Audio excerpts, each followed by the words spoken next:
Being recorded. And the floor is yours. Thank you.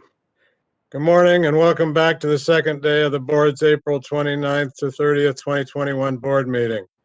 I am Greg Lippy, president of the board. As I mentioned yesterday, the board is a consumer protection agency charged with administering and enforcing pharmacy law. Where protection of the public is inconsistent with other interests sought to be promoted, the protection of the public shall be paramount. Also, as mentioned yesterday, this meeting is being conducted consistent with the provisions of Governor Gavin Newsom's Executive Order N-2920. Participants watching the webcast will only be able to observe the meeting. Anyone interested in participating in the meeting must join the WebEx meeting. Information and instructions are posted on our website. I will announce when we are accepting public comment. I ask the meeting moderator to allot 2 minutes to each individual providing comments. Before we get started, I will ask the moderator to provide general instructions. Moderator, it's all yours. Good morning, this is the moderator. We will be using the WebEx Q&A feature, question and answer feature, for today's public comments. When the president calls for public comment, I will open our Q&A panel and display these instructions. You will follow these instructions and I will also provide them verbally. You'll be wanting to locate that Q&A icon on your screen. It is a Q&A initials with the question mark inside of a square. Click on that icon, type "I would like to make a comment" into the text field, and then send that to all panelists. We will be taking comments in the order that they are received, and as the president mentioned, there will be a 2-minute time limit. I will be providing a 10-second reminder before your time expires. When your time expires, I will mute your microphone and we will proceed on to the next commenter. Thank you. Thank you, moderator. I'll now take a roll call to establish a quorum. Members, as I call your name, please remember to open your line before speaking. I'll start with Maria Sturka. Present, licensee Thank member. Thank you, Maria. Sung Ho. Here. Thank you. Debbie Veal. Here. Thank you. Cheryl Butler. Here. Thank you. Ricardo Sanchez. Here. Thank you. Albert Wong. Good morning, everybody. Albert's here. Good morning, Albert. Thank you. Shirley Kim. Here. Thank you, Shirley. Jig Patel. Here. Thank you. Jason Weiss. Good morning, I'm here. Thank you. Good morning. Okay, I'm here. We have our quorum. Okay, our first committee report this morning will be from Ricardo Sanchez, Chair of the Communication and Public Education Committee. Ricardo, please go ahead. Thank you. Good morning. This report is from the Communication and Public Education Committee meeting that was held yesterday, April 29th, 2021. A copy of the chair report at that meeting is in the board's meeting materials. I will update the board today on the discussion at the committee's meeting. Discussion and consideration, item A, is discussion and consideration of possible changes to the notice to consumers poster display. A little background, the board has asked the committee to consider updating the notice to consumer poster. Any wording changes would require rulemaking to amend CCR section 1707.6 and possibly also Business and Professions Code section 4122 and 733. Copies of the current notice to consumers and the relevant laws and regulations are in attachment 1. At our January 21 meeting, the committee considered wording to prevent medication errors. Members also agreed the posters should not overwhelm consumers with information. Based on the discussion, staff agreed to return with possible wording focused on medication errors. At yesterday's meeting, staff presented 2 possible options to help the committee identify important information and refine the wording for the notice to consumers. Copies of both options are in attachment 1. Option 1 focuses on preventing medication errors. Option 2 includes the wording from option 1 plus information specified in Business and Profession Code Section 4122 and 733. Option 1 is more concise, but option 2 would not require statutory changes to the Business and Profession Code Sections 4122 and 733. During public comments yesterday, it was noted neither option informs consumers of their right to have the medication purpose printed on the label if requested by the prescriber. Staff explained the instant was to avoid overwhelming consumers with too much information in the notice to consumers. Staff noted additional information about consumer rights could be communicated through brochures, flyers, or other types of material. The committee members expressed support for option 1. The committee directed staff to work with council and report back on possible rulemaking language to modify CCR section 1707.6 to incorporate the wording in option 1. In addition, the committee directed staff to work with council and report back on possible statutory language to remove or modify the notice requirements in Business and Profession Code Section 4122 and 733. For example, requiring pharmacies to provide the required information on a receipt rather than in the notice to consumers. Any board member comments? And before I take those comments, I want to have Bob Davila, our Public Information Officer, on this available if we have questions. Moderator, if you could open his line if he needs to be. He has been promoted. Thank you. Any board member comments? I have a question. So are we going with 1 or 2? We are right now still getting information from staff and also from our attorneys to give us more input on it. So it's not a done deal. I'm just updating you on it, and we're still working on it. Okay, thank you. Yeah, it was.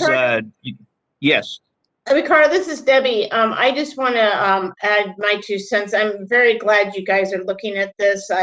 It's been a while, since we've updated that poster, and I think it's a great tool, and it's maybe lost some of its oomph because it's outdated. So I think kudos to you guys for taking this on, because I know it's not a one meeting sort of situation. It's going to be a process. So thank you. Yeah, thank you, Debbie. It's as you know, being on this committee for a while, we keep improving on it and we keep adding to it. But we have great staff. I mean, Bob keeps coming back with fabulous information, and our staff, they do a wonderful job coming up with new stuff. And we're trying to make it as easy as possible for the consumer and also the public to be able to understand what our message that we're trying to get out to them. But thank you. If there is no other comment from the Ricardo? board. Yes, Ricardo? go ahead. Yeah. Albert. Yes, Albert. Seems like option 1 seems like a lot more simpler, and then option 2 is too busy. I mean, I don't think they will pay that much attention when you have so much. So, but I think option 1's looks a lot simpler. Yeah, and we also had public comment, and they had some suggestions, and we as a committee decided to send it back to see if we could address some of those issues, and so we're going to keep refining it here, and hopefully in an upcoming meeting we will have something that's very acceptable by this board, and it'll be beneficial for the public. Okay, thank you. Any more comments from board members? Okay, hearing none. Commentator, can we open it up for public comments? This is the moderator. We have opened the Q&A panel. If you'd like to make a comment, please click on the Q&A icon on your screen. Type "I would like to make a comment" into the text field and submit that to all panelists. Our first comment comes from Stephen Gray. Steve, your line is open and you will have 2 minutes. Thank you, board members, for the opportunity to comment. I was the person yesterday that recommended that the poster include the patient's right to have the purpose of the medication, not the diagnosis, not the indication, but something in lay terms on the poster, and to have that purpose on the prescription label by asking the prescriber, by reminding them that if they ask the prescriber to put it on the prescription, the prescriber under law has to put it on the prescription so the pharmacist can put it on the label. This is so important for patient safety. It was one of 4 things that when the public was surveyed back when the law required the Board of Pharmacy to create the patient-centered prescription label, it was one of 4 things that the public wanted in the 50% that is dedicated to that consistency. Everything else outside the 50% of the label can be whatever the pharmacy wants. But this is one of the 4 things that has to be in there and has to be in the appropriate 12-point font.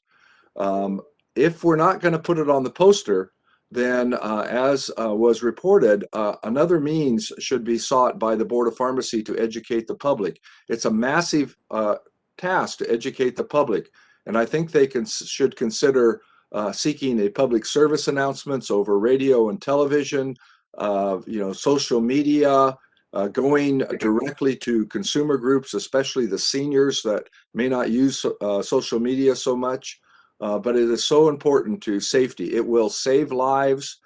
It will prevent emergency room visits, hospitalizations, and a lot of pain and suffering. So I really encourage the board to encourage staff to really get creative and let's re-educate people. That patient-centered prescription label survey was done probably more than 10 years ago, and the public has forgotten about it, and many of the prescribers have forgotten about it. But there have been followed up by studies at the Institute for Safe Medication Practices, Northwest University, and USP about how important having the purpose on the label is to patient safety and the effectiveness of medication.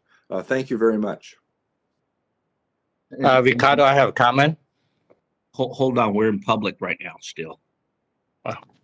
That is our only request for comment. Would you like me to close the panel?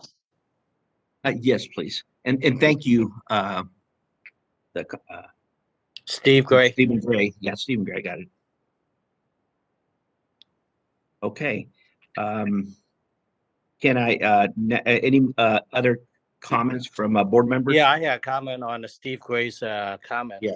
I think that I really like the idea that having an indication put on the label require the doctor to put on their prescription. But the problem is that sometimes is that they use off-label, so they cannot put that on. So see if we could solve that problem also. Yeah, I like to put the indication on the label. I've been doing that for my patients, so it worked out really well. Thank you. Yeah, thank you for your comment.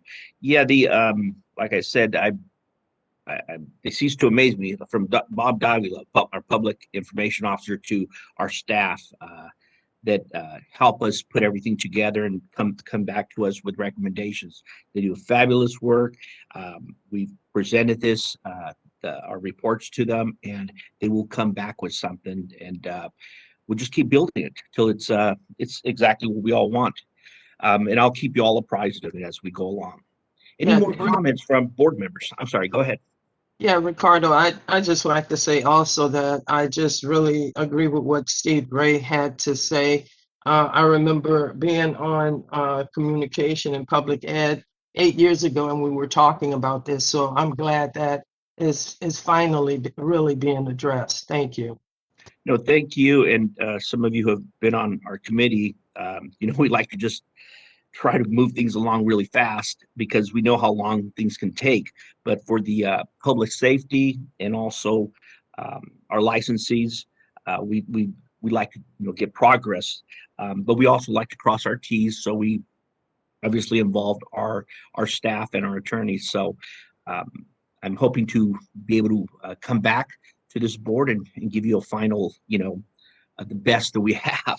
And we, not that we haven't had the best, but things keep coming up, and that's what it's about. It's keep improving on our board, message board. So any more questions from our board members?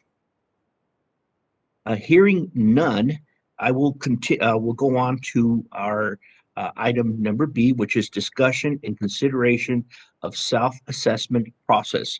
A little background: CCR section 1715 requires a pharmacist in charge to complete a self-assessment of the pharmacy's compliance with pharmacy laws. At the January 2021 Enforcement Committee meeting, members noted self-assessment forms are important for educating licensees about pharmacy laws. Unfortunately, many licensees fail to perform the self-assessment. Other licensees fill out the forms to indicate compliance with pharmacy laws, but they are actually found to be non-compliant during inspections. The Enforcement Committee suggested devising a more interactive online process for self-assessment that would engage licensees and enable the board to verify the self-assessment was actually performed. The matter was referred to the Communication and Public Education Committee for discussion and consideration. At yesterday's meeting, staff reported ideas for a more interactive self-assessment process based on discussions with DCA's SOLID unit. Possible options included an electronic self-assessment from on the board's website. Licensees would create login and password credentials to access the forms. The board would receive a record of the completion by each licensee. And also an online form hosted by SurveyMonkey. This system also would provide a record of self-assessment completion. However, there's a possibility that data could be lost if there were any changes to the account. Staff has also reached out to NABP for suggestions. Many details, including technical requirements, staffing, and costs, would require more research.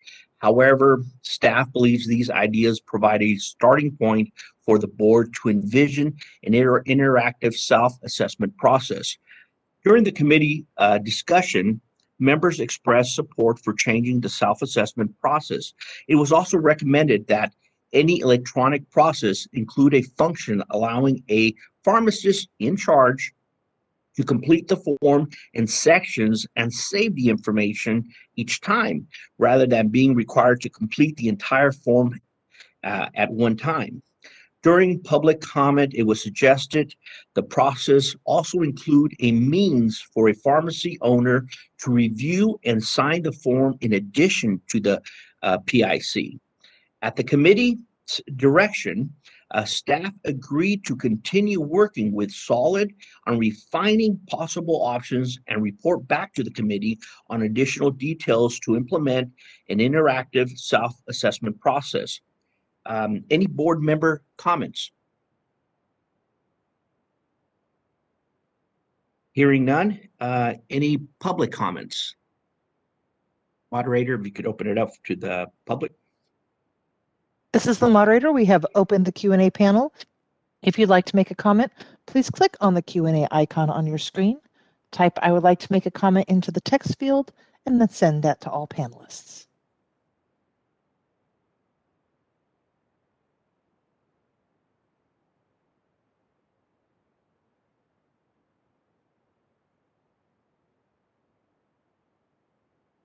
Seeing no comments, would you like me to close the panel? Yes, please. It is closed. Thank you. Bob Davila, is there anything you would like to add to this? No, I think you've covered it pretty well, Mr. Chairperson. Thank you very much. Okay, thank you. Now we're going to move on to section C. That's an update on communication and public education activities by staff. This section is brief, so I will go through all three of these items first and then ask for board member and public comments. The latest issue of the script was published in March. The newsletter includes articles on new pharmacy laws and cures reporting requirements for 2021, as well as links to all disciplinary cases closed by the board in 2020. Staff provided presentations. This is for the staff outreach. Staff provided presentations on the pharmacist licensure process to students at UCSF on March 11th. Toro University on March 16th, UCSF on March 18th, and California North State University on March 25th. In addition, staff is set to provide CE training for pharmacists on prescription drug abuse and diversion on May 19th, 2021. News media. Staff responded to news media inquiries listed in attachment 2. This concludes the items in this section of the agenda. Any board member questions or comments? Yeah, this is Cheryl. I have a question. The CE training, is it going to be online or? I will have Bob. Yeah, I'll have Bob Davila give us some input on that. Go ahead, Bob. Bob, would you like me to jump in? That would be fine. Thank you. Yeah. Hi, this is Ann. Yeah. So it is done via WebEx, Cheryl. We've done a few with a very limited group of people. This time we have about 600 people that are registered. So we'll see how it translates with the large group. Oh, okay. Thank you, Ann. Okay. Any more comments from board members? And let me ask one more question. Is it too late to get in on that, or and with the 600, is that the limit? Yeah, so we have closed the registration, but we hope to do several more this year, Cheryl. Okay, thank you. And okay, any more questions or any more suggestions or comments from our board members? Hearing none. Moderator, can we open it up for public comment? This is the moderator. We have opened the Q&A panel. If you'd like to make a comment, please click on the Q&A icon on your screen. Type "I would like to make a comment" into the text field and send that to all panelists.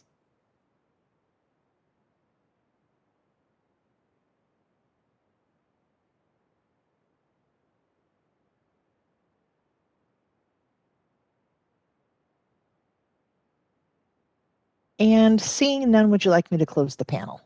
Yes, please. It is closed. Thank you. I'm going to move on now to our future meeting dates. But first, I'd like to, thank Bob Davila, our Public Information Officer, who's done a fabulous job getting information back to us, and also to Ann and the staff, who, man, they do a great job putting things together for this board, and I just wanted to, commend them for that. Now I'll move on to future meeting dates. The dates for remaining committee meetings for the years for 2021 are July 14th and October 27th. Any board member comments on that? Hearing none. Moderator, can we go to public comments? This is the moderator. We've again opened the Q&A panel. If you'd like to submit any comments, please click on that Q&A icon on your screen. Type "I would like to make a comment" into the text field and send that to all panelists.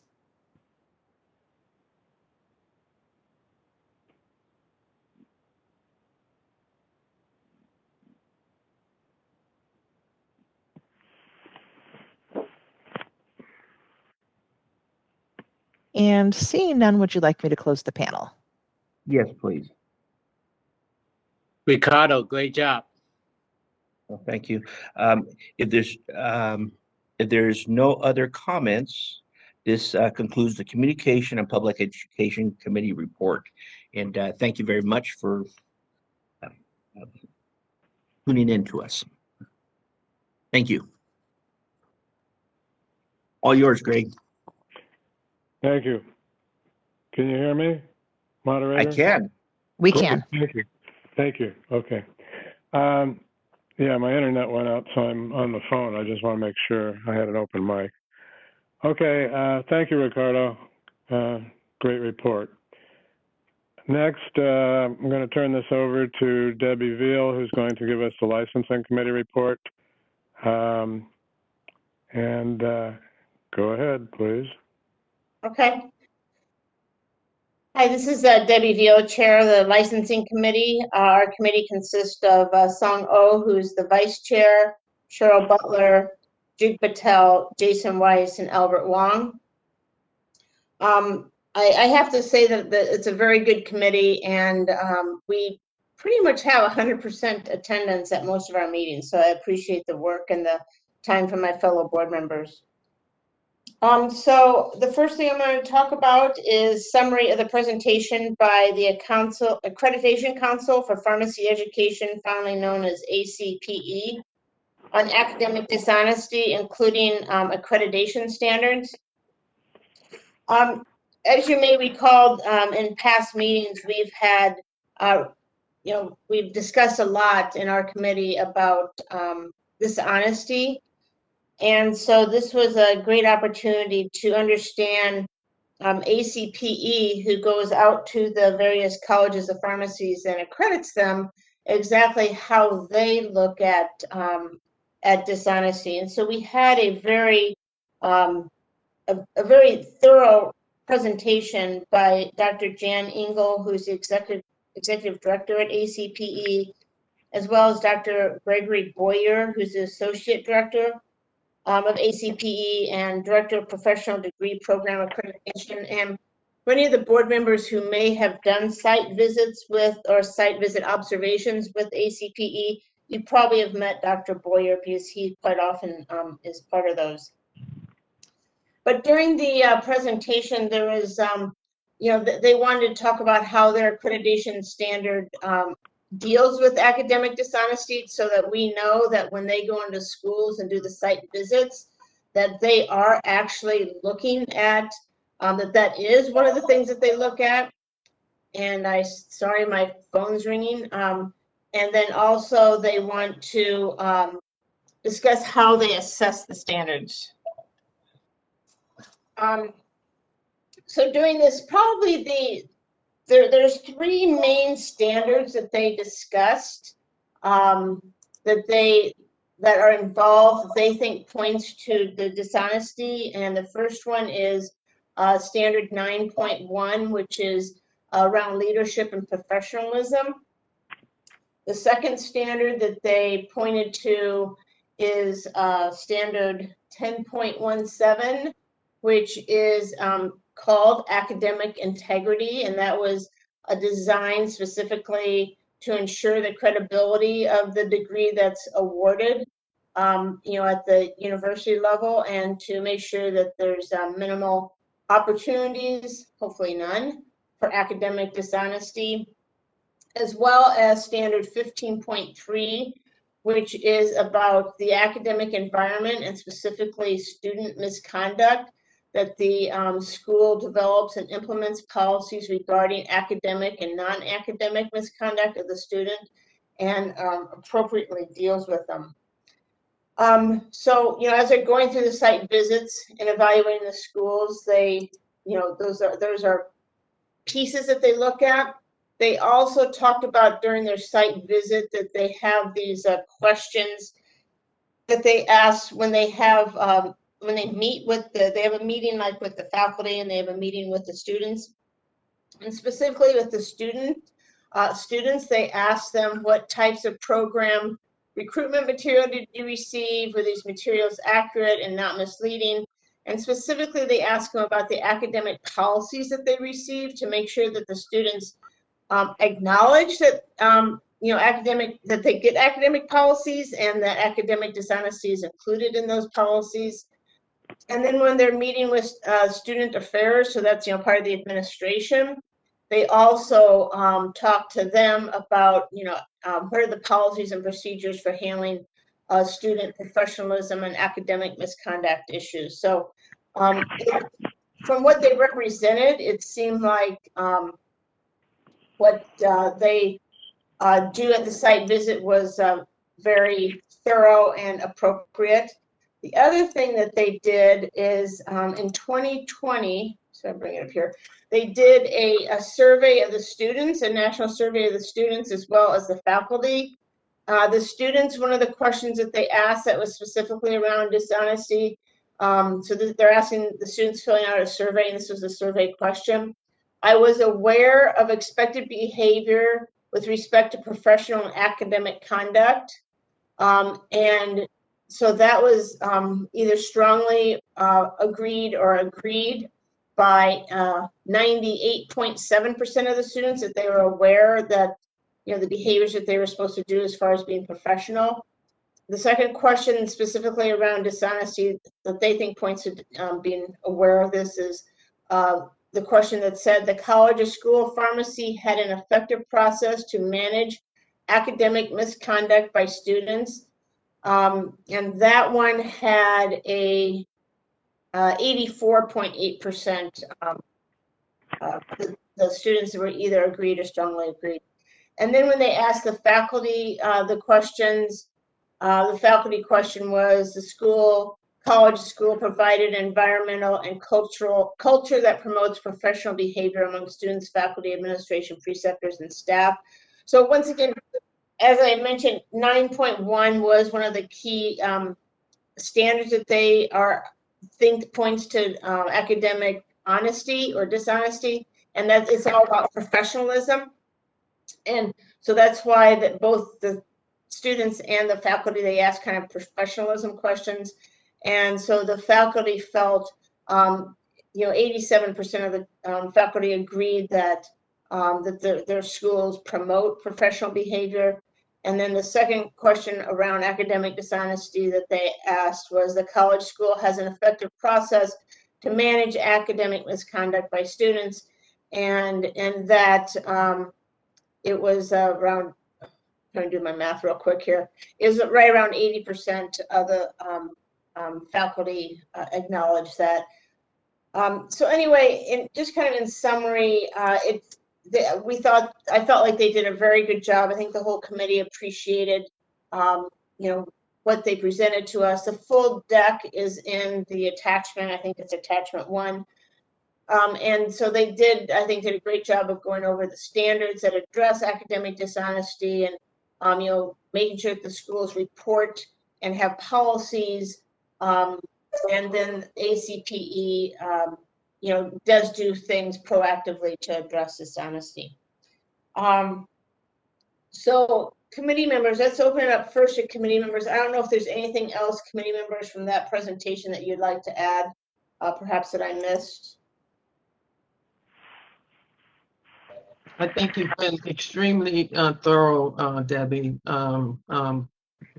I really appreciate it because I have sat in on one of the ACPE accreditation committees and for one of the schools, and I was really impressed with the information they gave, and I think you've been very thorough. Thank you. Thanks, Cheryl. Other committee members, is there anything else that you'd like to add? Hi, Debbie. This is Maria. Yes. I attended your committee hearing or meeting as a member of the public because I was really interested in hearing some of your content. This presentation was very well done, and I would encourage members of the board to review the slide deck. And as Cheryl mentioned, in the future, if a ACPE, what's the word they call it? They call it site visits. Site visits. Yeah. There you go. If a site visit happens in California next time, we're always invited to attend as a member of the Board of Pharmacy as a attendee, and it was a wonderful experience. So I agree with Cheryl that if that comes up for you in the future, do look and see if you could fit that into your calendar. Thank you. And honestly, I'll kind of add on to what Maria said. It's a fantastic experience for the licensee members, but I think for the non-licensee, the public members of our board, I think it would be a fantastic opportunity for you too to see how thorough, and we can feel very, very good about the accreditation that happens of our colleges of pharmacy.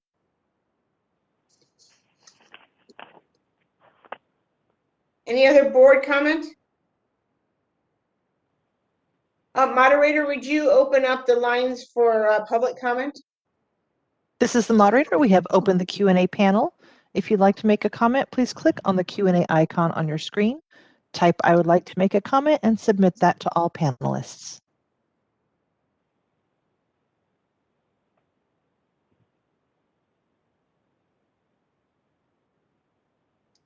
Moderator, I'm not seeing anybody jumping on. Not seeing any either. I will close the panel. Thank you very much. Okay, let's move on to agenda item B, which is summary of the presentation, discussion, and consideration of the California Schools of Pharmacy policies related to academic dishonesty. So our last committee meeting, we had a presentation by Dr. Guglielmo from UCSF. And during that presentation, he offered to do a kind of a baseline on where all the various schools in California pharmacy schools are around their policies related to academic dishonesty and code of conduct, which honestly we jumped on his offer to do this for us. And so this was a presentation of what he found. The prior presentation, just to kind of roll back, he was presented about his school and kind of their policies. But we thought that's great, but let's kind of look at the bigger picture. In the information that is in that is part of what we have is attachment 2. And one of the first things in attachment 2, this just of interest, it just shows all the schools and specifically where you can find their policies and procedures around academic misconduct. So it's that's interesting to see. That's just part of the research that he provided us. But if we can roll to the next slide. So this is kind of high-level overviews of what Dr. Guglielmo found when he looked at all the schools. And you'll see from the first bullet point, he reached out to all the schools, but not all of them responded. And if they didn't respond, then actually he would be more proactive and he'd go look on the website to see if he could find something. But as you can see from the first bullet point, not all schools responded and the information wasn't always available on the website. As would be expected, there's a great deal of variability between what the schools had and what they provided, what you could find. And some schools use their campus-based versus a specific college of pharmacy-based policies. So just depending on the schools, if they, how they handled it. Where the school-based policies were used, he found that generally the policies also referred to the campus-based. So even if they had a college of pharmacy-based policies, they would, back up to whatever the larger campus policies were. And most included definitions around academic dishonesty. However, the scope and examples of what they had kind of varied greatly. If you can go to the next slide. So this is kind of additional observations is all schools with documents have policies to address academic dishonesty. Some of the schools did use, we kind of covered this already, that the College of Pharmacy specific. Not all schools required students to sign an academic conduct or professionalism policy, which was interesting because it sounded like some of them, like it was annual, and some of them it was just once in their career, and some of them never required them to sign it. And as mentioned in the last bullet point, some of the schools did use the oath of the pharmacist as their guiding document for professionalism. Thank you. So this is the items that the committee specifically then discussed around, what consideration. We're like, what should we do with this great information that was provided to us? Should the schools of pharmacy be encouraged to require students to sign a statement regarding academic misconduct? Should they be encouraged to have students revisit the statement on an annual or some other determined frequency? Should they be encouraged to develop a policy if one is not currently used? Is there an opportunity for the California Pharmacy Council to share other best practices that could be appropriate? So if you can flip to the next slide. So this is your committee's recommendation to the board, is we want to recommend to the board that that the board develops a policy statement and that we delegate to the executive officer and the committee chair to work with the California Pharmacy Council, also known as CPC, as provided that CPC should be agreeable. And California Pharmacy Council is the group that is made up of all the deans of all the colleges of pharmacy in the state of California. So we felt like that would be a great place to start and work with them. And if they're willing to work with us, they could help us develop our policy statement. If they're not willing to work with us, then I guess we'll just develop our own policy statement. But we had the sense that we think that they will be willing to work with us. So that is the recommendation from the committee to the full board that we'd like to have your feedback on. So I'm going to first ask other committee members, is there anything else you want to add about this agenda topic or our recommendation?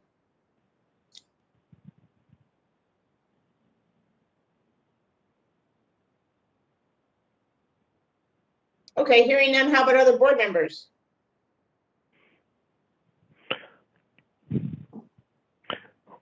I'm happy with the committee recommendation.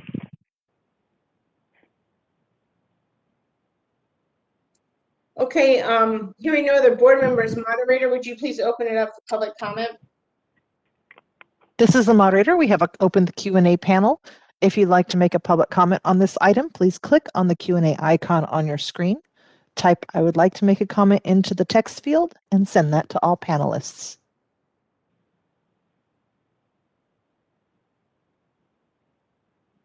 Our first comment comes from Daniel Robinson. Daniel, your line is open. You will have 2 minutes. Thank you, board members, for allowing me to comment on this item. Remember, all of this started because of a CAPS lead project. It was a student project that had faculty supervision, but it was really a student-based project that they put together, and it was a survey, and that's done quite often.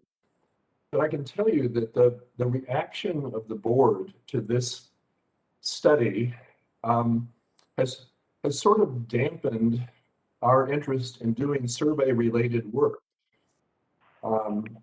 Students, it's a great research method, and it's something that students enjoy doing. I think it's helpful. It provides great information. But if the board reacts to this information that's collected in the way they have with this academic dishonesty issue, I think it's really sort of put a damper on future survey-related work among students of schools of pharmacy. So just wanted to give you a heads up on that. Yeah, Dean Robinson, appreciate that insight. It's I think we're not reacting just to that survey. The survey came, I think, at a very unique time in regards to the challenges we were having around the issues with our CPJE exam. But I think dishonesty had become a very sensitive topic to us. And seeing no additional requests for comment, would you like me to close the panel? Yes, please. It is closed. Okay, Mr. President, I think this is a recommendation that do we need to vote? I'm anticipating we want to do a vote on it, or I don't know how you want to handle it. Well, I think we should. So we don't need any kind of a second. So let's go ahead and do a vote. I'll start with Cheryl Butler. Yes, I support it. Yes. Thank you. Shirley Kim. Yes. Thank you. Jason Weiss. Yes. Thank you. Jig Patel. Yes. Thank you. Albert Wong. Yes. Thank you. Ricardo Sanchez. Yes. Thank you. Debbie Veal. Yes. Thank you. Sung Oh. Yes. Thank you. Maria Serpa. Yes. Thank you. I vote yes. Passes. Okay. Go ahead, Debbie. Okay, thank you. Thank you. So I'm moving on to agenda item C, which is summary of the presentation, discussion, and consideration of the report by the Office of Professional Examination Services, I think known as OPES, documenting results of audits of the NAPLEX and CPJE exam. There is a full deck in the, as an attachment 3. Is that right? Yeah, attachment 3. If you would like to, see the full presentation, it was a very thorough presentation by OPES around both not only CPJE but also the NAPLES exam. And at the very end, there's recommendations for the NABP, which is kind of really, I think, more for the executive officer to perhaps discuss with NABP, but specifically around CPJE, I just want to review the recommendations provided in this presentation. And one was overall, they found both exams, passed. And overall with CPJE, they suggested we continue to include large and diverse groups of practicing pharmacists as subject matter experts during all stages of the examination validation and to the extent possible giving the exam. So when they did the evaluation, they really looked at it from nuts to bolts. So, how is the exam created, what goes behind creating it, what's the process. They are psychometricians, so they're very focused on, scoring and making sure that it's fair.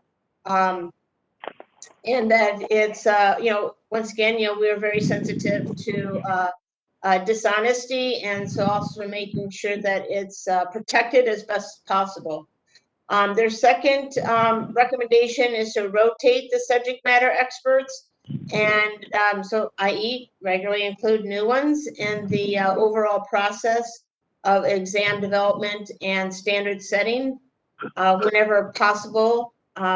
Also to work with the subject matter experts to develop a knowledge statement for CPJE's content, to continue to further delineate the California specific knowledge required. So let's make sure that we stay relevant.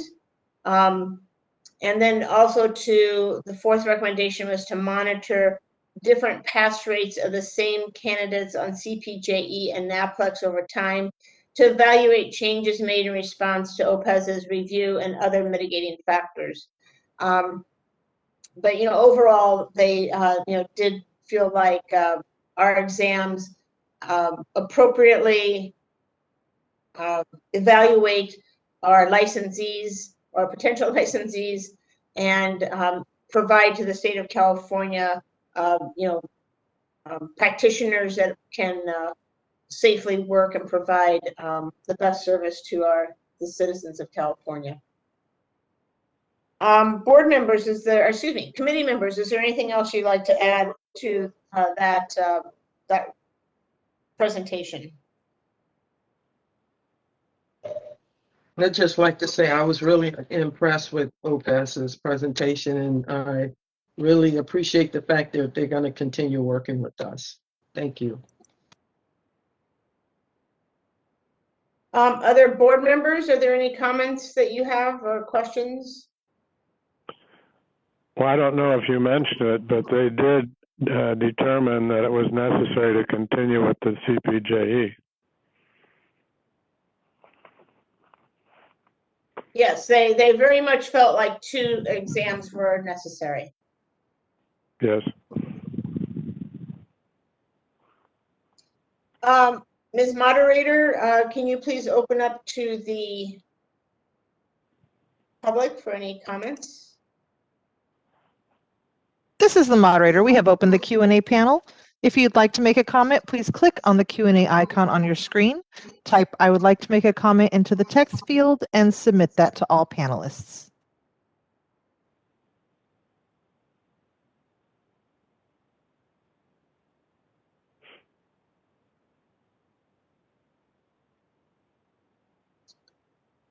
Well, Ms. Moderator, I'm not seeing anybody jump on, so. No, it is a quiet crowd today. I will close the panel. Thank you. Let's move on to agenda item D. And I'll mention that agenda item C and D kind of build towards agenda item E. So agenda item C, we'll talk about the audit that we just had. D is going to talk about NABP presenting the multi-pharmacy jurisprudence exam, multi-state pharmacy jurisprudence exam, also known as the MPJE. And then that's going to build towards our next agenda item, which will talk about, do we want to look at the CPJE versus the MPJE. So right now, agenda is just about the MPJE. So we had a couple individuals from NABP present. Sorry for all these acronyms. Hopefully you're following me here. Which is a National Association of Boards of Pharmacy, present about their exam called the Multi-State Pharmacy Jurisprudence Exam. And we wanted to look at this, A, because we've heard it from some stakeholders, but B, also because the Sunset Oversight Review, in it, the board was asked to provide, to review whether we should adopt the MPJE would be feasible, and, perhaps to replace CPJE. So as part of that, we wanted to kind of just learn a little bit more about the MPJE exam. So the folks from NABP gave once again, we had great presentations at this meeting, but they gave a very good overall view of how their exam is developed, kind of, paralleling what we had just heard from OPEZ about, our exam, specifically around our CPJE, but, how it's written, how it compares, what we should consider as far as, as how it sits. And, as you would expect, their recommendation is that, that the MPJE is a very solid exam in their view. Gosh, I think that's about all I really have to say. I don't know if the other board members have anything more they want to discuss about the NABP presentation on the MPJE. Debbie, we will be put in the future agenda to discuss whether we will make the change or not, right? Actually, Albert, that's our next agenda item. Okay. Okay. Thank you.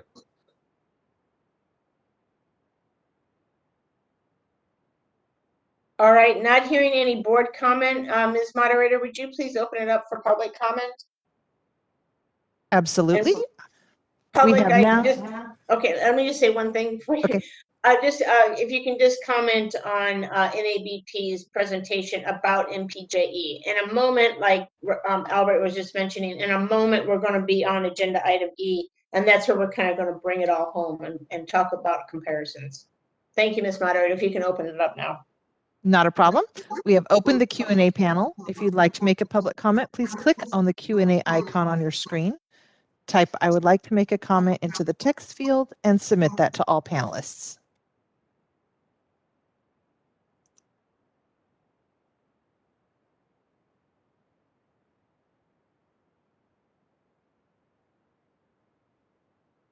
Well, Ms. Moderator, our crowd continues to be shy. They are. Or I will I'm- close the panel. Or perhaps I'm just doing such a great job of describing that they're just sitting back in their chair enthralled. That's exactly what it is. Okay, thank you. I'm going to move on to agenda item E, which is discussion and consideration of the pharmacist licensure exam as required by Business and Profession Codes 4200. So now following the results of the OPES assessment, which we have been waiting for quite a while, and the presentation of the MPJE, the members of our committee had an opportunity to discuss and also hear from the stakeholders, what their thoughts were as far as exam requirements with pharmacy law and if any changes by this board should be made. We had, I think, a very good discussion. I think we want to go to the next slide.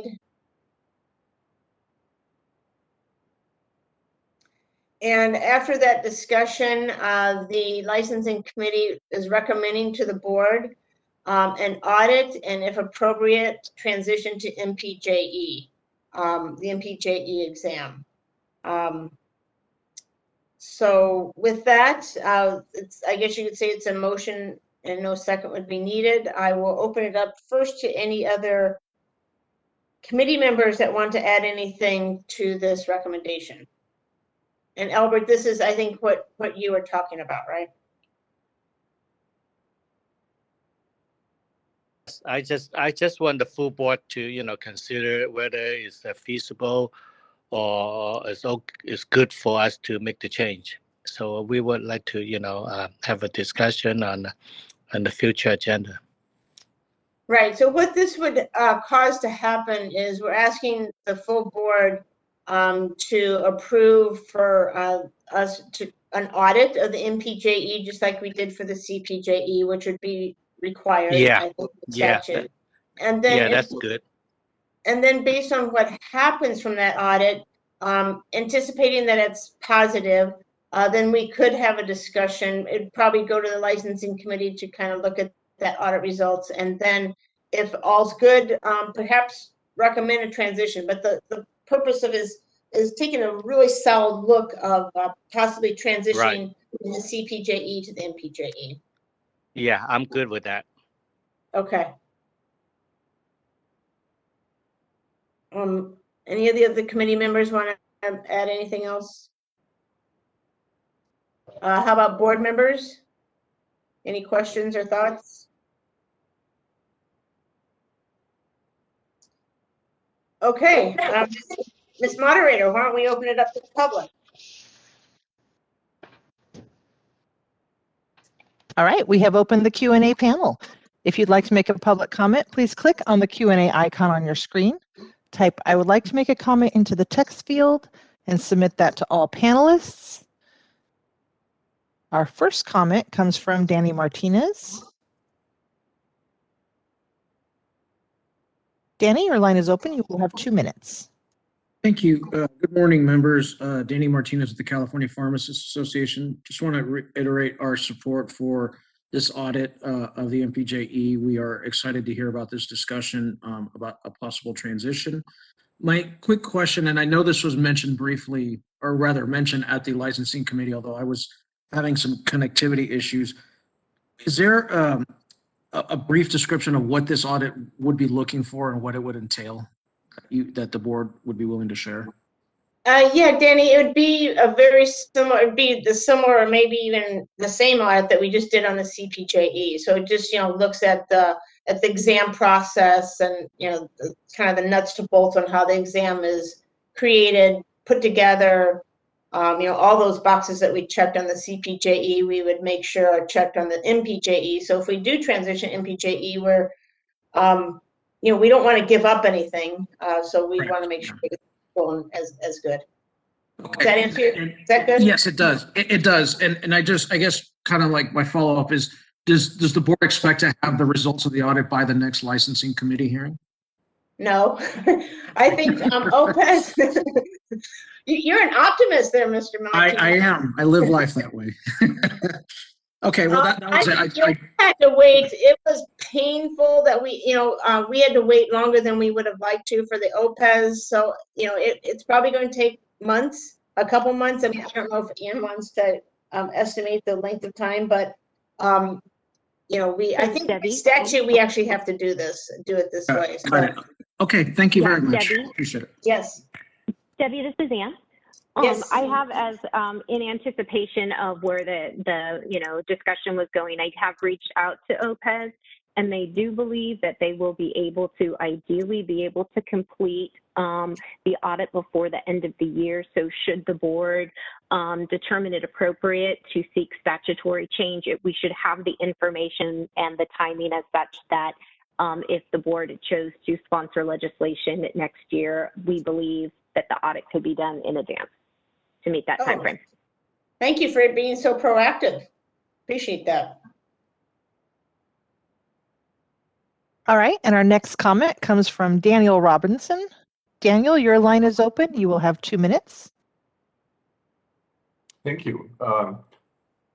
Just to follow up on Danny Martinez's question regarding what would take place during an audit, I did want to point out that Dr. Montez, OPES, was asked a question about NABP, and she did say that the tests developed by NABP were both they met testing and psychometric standards, and there was no problem with that.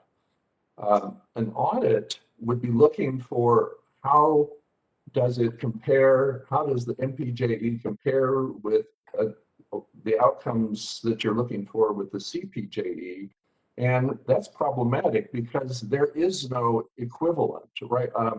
Because MPJE is developed in conjunction with the Board of Pharmacy for the state of California. So if they're going to do an audit of MPJE, are they going to pick Wyoming or New York or Florida? Because that wouldn't be a fair comparison. So I don't quite understand what the purpose of the audit. I know it's a statutory requirement, but it's almost set up for failure because there is no California MPJE until NABP works with the California Board of Pharmacy. So thank you. Dean Robinson, my understanding, and I'll let Ann kind of jump in and add additional color that I'll probably miss. But my understanding is that you're right, there is no MPJE specifically for California, but part of the audit is how do you get there? And how do you create the questions? How do you get to a exam that is that addresses California's needs? Because you're right, there isn't one, but I think the audit's about the process versus the actual questions. I don't know, Ann, is there anything? You want to add anything to that? No, I think that you did a great job. OPS's original audit was the NAPLEX exam, so this will allow them to do the psychometric evaluation that's required under the law. And like you said, it's an end-to-end process to ensure exam development is appropriate, that it meets the fairness standards, and all of the other provisions of the law and standards established at the federal level. Moderator, can you open up Dean Robinson's mic again and just make sure that we've answered his question? It's still open. Yes, thank you for that response. We did receive a very nice comparison, a blueprint comparison between CPJE and MPJE and all of the components of the exam, and the exam taking the process that the exams are administered, the sites are administered. So I thought MPJE did just a marvelous job, and I really do appreciate everybody that was asked to provide statements to the board. I think they did an excellent job. Thank you. Yeah, agreed. And I think that's why the committee felt like we should pursue this comparison and possible transition. Could I make one other comment? Absolutely. One thing OPES did not address was the passing rate for CPJE, and sort of the purpose of a high stakes exam defining what is the purpose of that exam. Why are students performing at 70% on CPJE and 90 to 95% on national board exams? And that question was really never addressed by the audit. And I think it's really sort of the elephant in the room. Why is that exam keeping so many of our graduates from practicing pharmacy, where they would be ensuring access to public health services through pharmacy practice? Thank you. I just want to point to the 4th recommendation by CPJE. She did suggest that we monitor the different pass rates on CPJE and NAPLEX. So I think you're right. Maybe it was the elephant in the room, and that she did recognize that. But I think that is part of her her recommendation. Anne, I don't know if you want to add anything else. No. All right. Thank you, Dean Robinson, for your comments. All right, and we have one last request for comment from Stephen Gray. Steve, your line is open. You will have 2 minutes. Thank you very much for the opportunity to comment. This is a very, very important subject, and as Dan Robinson just said, it is still open for a lot of discussion, so I'm glad that Albert Wong asked for a complete discussion after the audit. It's very important to remember that the NAPLEX is an entry-level exam, and the entry-level exam into the profession does not always capture what the full scope of practice is in the various states. California has a significantly different, broader, and richer scope of practice than most of the other states across the nation. If AB 1533 is enacted and becomes effective law, excuse me, either next year or the year after, the entry-level scope of practice will significantly change. The California exam is actually the California Practice Standards and Jurisprudence Exam. That's its official name and reflects its intent. At the time it was adopted, the NAPLEX was not considered sufficient to test entry level into California practice. Now, admittedly, the NAPLEX has made a lot of progress since then, but I think it, as Dr.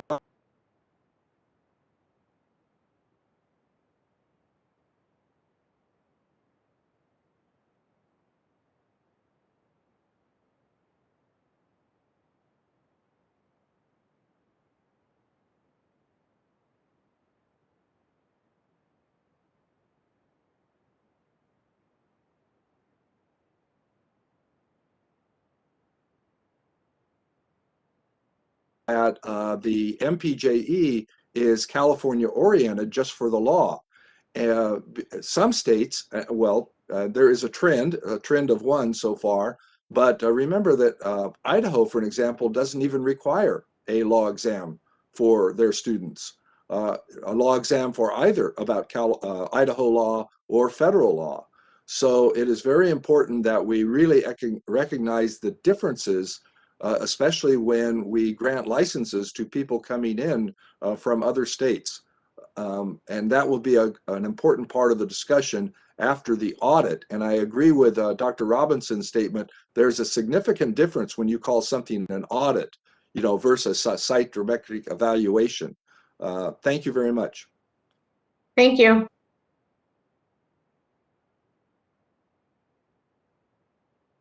And seeing no more requests, I will close the panel. Thank you very much. Okay, Mr. President, we have a recommendation. Would you like to call for the vote? Yes, can you hear me? Yes, we can. Okay, good. Yes, it's time to call for the vote. So let's begin with Ricardo Sanchez, and this is to approve the audit. I vote yes to approve the audit. Okay, wait a minute, Greg. It's to not only approve the audit, but also for appropriate transition to the MPJE. That's exactly what I said, isn't it? Yeah, and I vote yes for that, Greg. Okay. Apparently, okay. it's my ears just didn't hear you. I apologize. Oh, thank you. Okay. And it was Jig a yes Patel. vote. Thank you. Yeah, thank you. Jig Patel. Yes. Thank you. Okay. Debbie Veal. Yes. Thank you. Maria Serpa. Yes. Thank you. Sung Oh. Yes. Thank you. Shirley Kim. Yes. Thank you. Jason Weiss. Yes. Thank you. Albert Wong. Albert. Are you unmuted? Yes. Yes. Great. Thank you. Okay. Cheryl Butler. Yes. Thank you. I vote yes. Motion passes. It's back to you, Debbie. Thank you very much.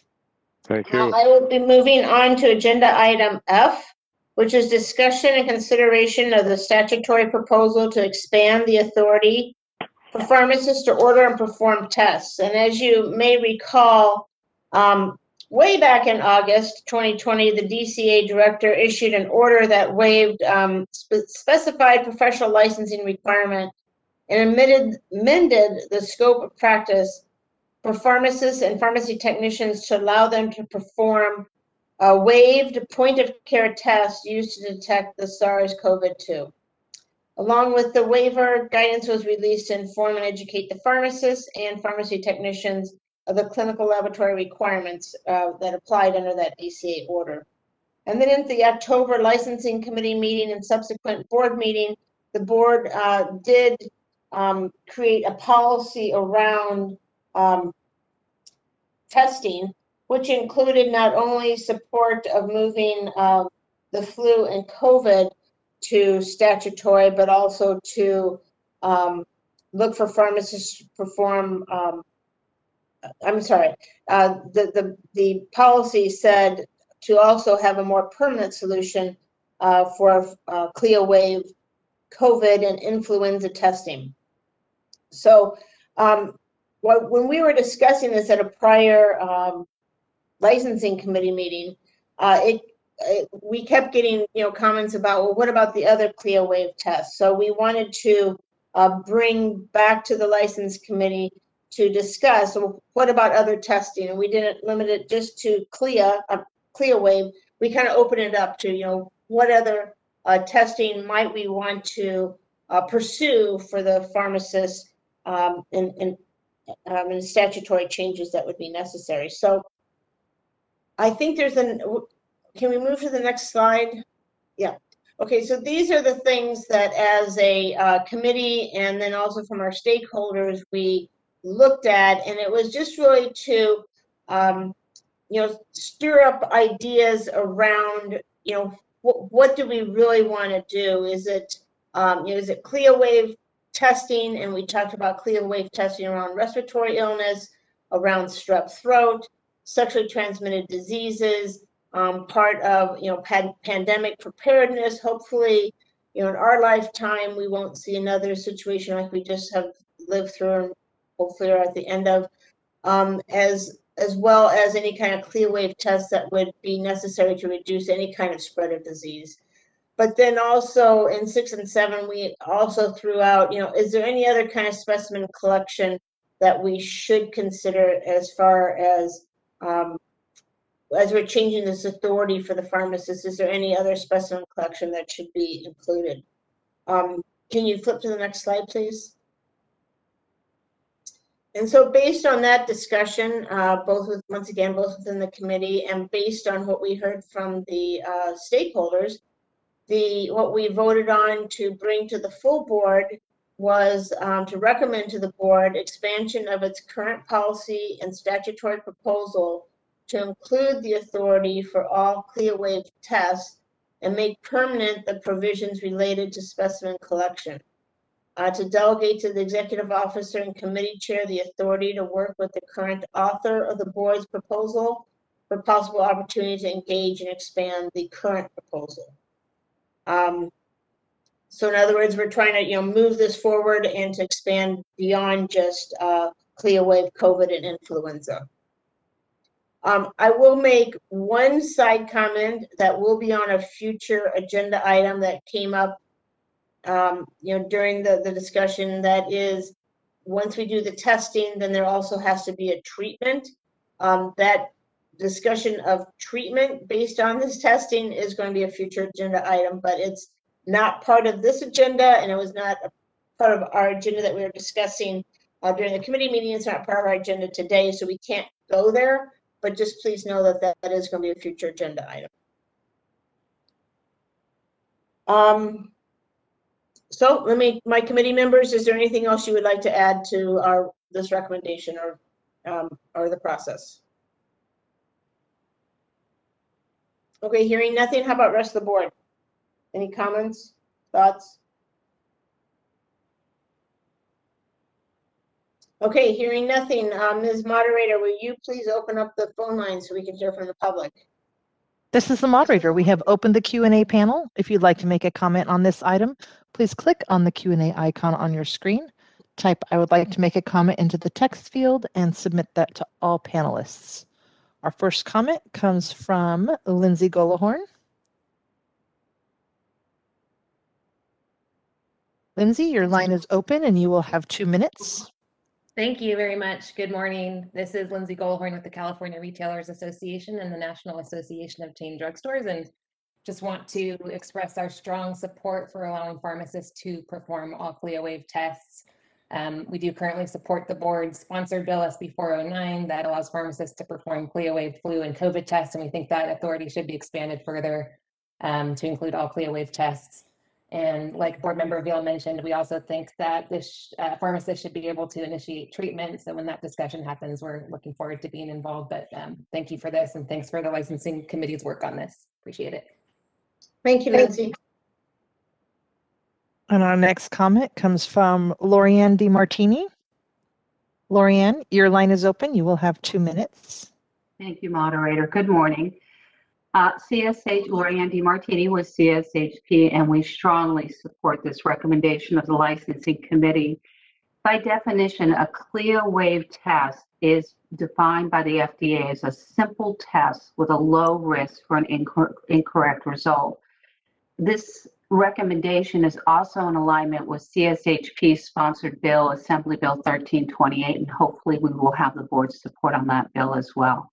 Thank you for the opportunity to provide comment. Thank you. Our next comment comes from Danny Martinez. Danny, your line is open. You will have 2 minutes. Thank you. Danny Martinez with the California Pharmacists Association. Yesterday, I mentioned to the Legislation Regulation Committee that CPHA has a supportive amendment on SB 409. With this inclusion of this expanding the CLIA waive test to all CLIA waive tests for SB 409, we will be reevaluating our position and possibly getting to a full support. So just wanted to make that comment. Thank you. Thank you. And our next comment comes from Jazzy Graywell. Jazzy, your line is open. You'll have 2 minutes. Thank you. Good morning, board members. Jazzy Graywell with UFCW Western States Council. Just want to make a quick comment that while we see this additional expansion as professionalizing the industry further, we would like to just, in further conversations that are going to be had at the board, talk about minimum staffing levels that will be needed in order to perform or expand these duties for pharmacists as it relates to the normal workload that they have and all the other services that they provide. We strongly believe that pharmacists need to be appropriately staffed in order to be able to perform these services. And as we talk about treatment plans, a pharmacist who works alone will not be able to do all of these services and keep their head above water. And so as these conversations move forward, we really urge the board to talk about minimum staffing levels and appropriate staffing levels to accommodate this additional expansion in scope. Thank you. Thank you. Our next comment comes from Michael Hawkins. Michael, your line is open. You will have 2 minutes. Thank you very much. Thank you for the opportunity to present today to the board. I'm Michael Hawkins. I represent Invitae. Invitae is a genetic testing lab in San Francisco, and they're strongly supportive of the direction that the board is headed. Currently, 409 is problematic because it would not allow the pharmacist to send the sample, a positive sample, onto a lab for testing for following variants. That is a huge problem. So you're taking care of that, and we very much appreciate that. The future issue that you mentioned is very important, the treatment issue of whether or not a patient can be referred to someone who will take action in relationship to a positive test. The variants are the problem now, and the variants, unfortunately, because of the way we have rolled this out, are aimed at our younger population, at our children. So it's very important that 409 either be amended or that 409 and 1328 be married. And I would suggest very strongly that there be one vehicle going forward. Having two vehicles potentially going to the government, it's very problematic because of the chaptering out problems that would result from that. So Invitae would like to be a resource to the board. We've been in touch with Ann on these issues and will continue to participate. Thank you very much for the opportunity to present. Thank you. Our next comment comes from Paige Talley. Paige, your line is open and you will have 2 minutes. Thank you, moderator. Good morning, everyone. Paige Talley with the California Council for the Advancement of Pharmacy. And with the expansion that you're looking at with 409, I would imagine our board would be in support of that, my board. We are supporting AB 1328. And given what Michael Hawkins said, I do believe that it would be great to come together with 409 and 1328 so that there's only one bill. Thank you. Thank you. And our last request at this moment is Stephen Gray. Steve, your line is open and you will have 2 minutes. Yes, thank you very much. I want to express my personal strong support, and that personal strong support comes from years of history of oversight of clinical pharmacy practice, in addition to what has been expressed for community pharmacy practice and hospital practice. There are actually thousands, several thousand or more pharmacists in California who do not practice in a retail pharmacy. They practice in office-based practice, where they manage prescription drug therapy, which includes the initiation, the adjustment, and when necessary, the discontinuance of that prescription drug therapy. This bill, if expanded, would allow those pharmacists and those practices to use these tests, these CLIA-waived tests, in their practice to make sure that they are doing the right thing for their patients. And so this is more than just an issue for community pharmacy and hospital pharmacy. And with the passage, as mentioned earlier today, of AB 1533, if it passes, that ability will actually be available for all practicing pharmacists in California to initiate, discontinue, and adjust prescription drug therapy, in conjunction with a healthcare team, et cetera. So I encourage you to approve the recommendation of the committee to move forward with expanding the scope of this legislation or combining the legislation in order to make it clear, what the legislature's intent is. Thank you very much. Thank you. As moderator, it looks like that's our last commenter. Sorry, I forgot to unmute my microphone. With that being the last one, I will close the panel. Thank you very much. Mr. President, can we call for a vote on the recommendation? Yes. Would you like to restate the motion, please? Sure. The recommendation from the licensing committee is to recommend to the board expansion of its current policy and statutory proposal to include the authority for all CLIA-waived tests and make permanent the provisions related to specimen collection. Delegate to the executive officer and committee chair authority to work with the current author of the board's proposal for possible opportunities to engage and expand the current proposal. Great. Now we will vote. First goes to Albert Wong. Yes. Albert, how do you vote? Thank you. Yes. Thank you, Albert. Debbie Veal. Yes. Thank you. Jig Patel. Yes. Thank you. Jason Weiss. Yes. Thank you. Cheryl Butler. Yes. Greg, I need to step away from for about I'm going to 5 call. minutes. Okay. I will call a break in a couple minutes. Okay, I'll wait then. Thank you. Okay. Yes. Thank you. Okay. Ricardo Sanchez. I vote yes. Thank you. Cheryl Kim. Shirley Kim, yes. I'm sorry, Shirley. Is that a yes? Thank you. Thank you. Albert, I already called Albert Wong, so we'll do Sung Oh. Yes. Okay. And Maria Serpa. Yes. Thank you. I vote yes. Motion passes. Okay. Let's take a 10-minute break. Moderator?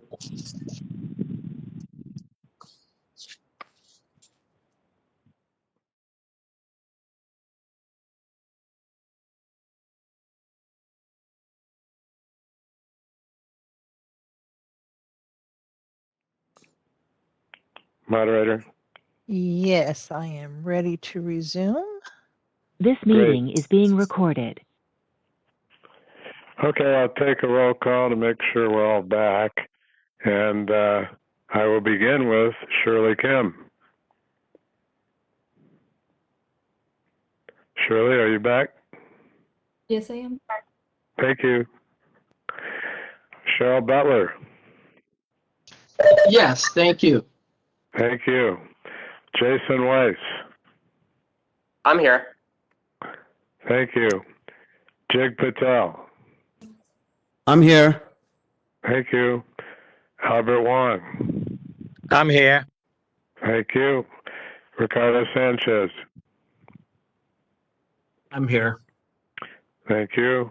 Debbie Veal. I'm here. Thank you. Sung Oh. Here. Thank you. Maria Serpa. Here. Thank you. And I'm here, so it's back to Chairperson Veal to continue her licensing report. Thank you, Mr. President. I am now moving on to agenda item D, which is discussion and consideration of the draft pharmacist workforce survey. As indicated in the board's response to sunset issues, the issue of medication errors must be addressed to improve patient health. The issue warrants study in California, where conditions within a pharmacy may be different than at the national level. So with that, we have put together a survey, and I believe in your attachment 5 is the updated survey. As was discussed during the committee meeting, we made a couple changes, and they are reflected in attachment 5. Can we go to the next slide? So what we did as we went through the survey is we kind of bucketed the questions into groups, and because they kind of were addressing things in groups. This survey is focused on the community practice. That was the intention. And so the first group of questions was to adequately identify the practice site of the responder. The second group of questions was, have we identified the types of medication error and possible contributing factors? So you'll see based on that, we did make a couple changes. And number 3, we are trying to stay concise because we know people who answer surveys tend to not want to spend a lot of time doing it. So we tried to look at the survey and make sure that it was concise, but yet covered everything that that we needed. And then fourth, we determined if there were any questions that needed to be reworded or reworked. Just as a FYI, the draft survey was reviewed by DCA staff, and which included a PhD within with expertise in survey design. So it just wasn't the committee kind of scratching it together. We had experts that helped us with it. Can we flip to the next slide? So the recommendation from the committee is, when you look at the survey, is that we made these following changes, which once again I believe are reflected in this attachment 5. But we clarified what a medication error is, consistent with CCR section 1711. That was a comment that came from one of our stakeholders, which was well received. Question 6, we changed the wording in the comment box from yes to from if yes, please specify, to allow for any comments. And then question number 24, we added a box for other in case people wanted to fill in things that weren't covered in that list. And question 29, we added a box to allow for recommendations for reducing medication errors, which those last couple changes actually I think came from committee members, which were also all well received by the public as we went through that time period. So I'm anticipating that everyone has looked at the survey, and curious if any of the board members have any comments about the survey.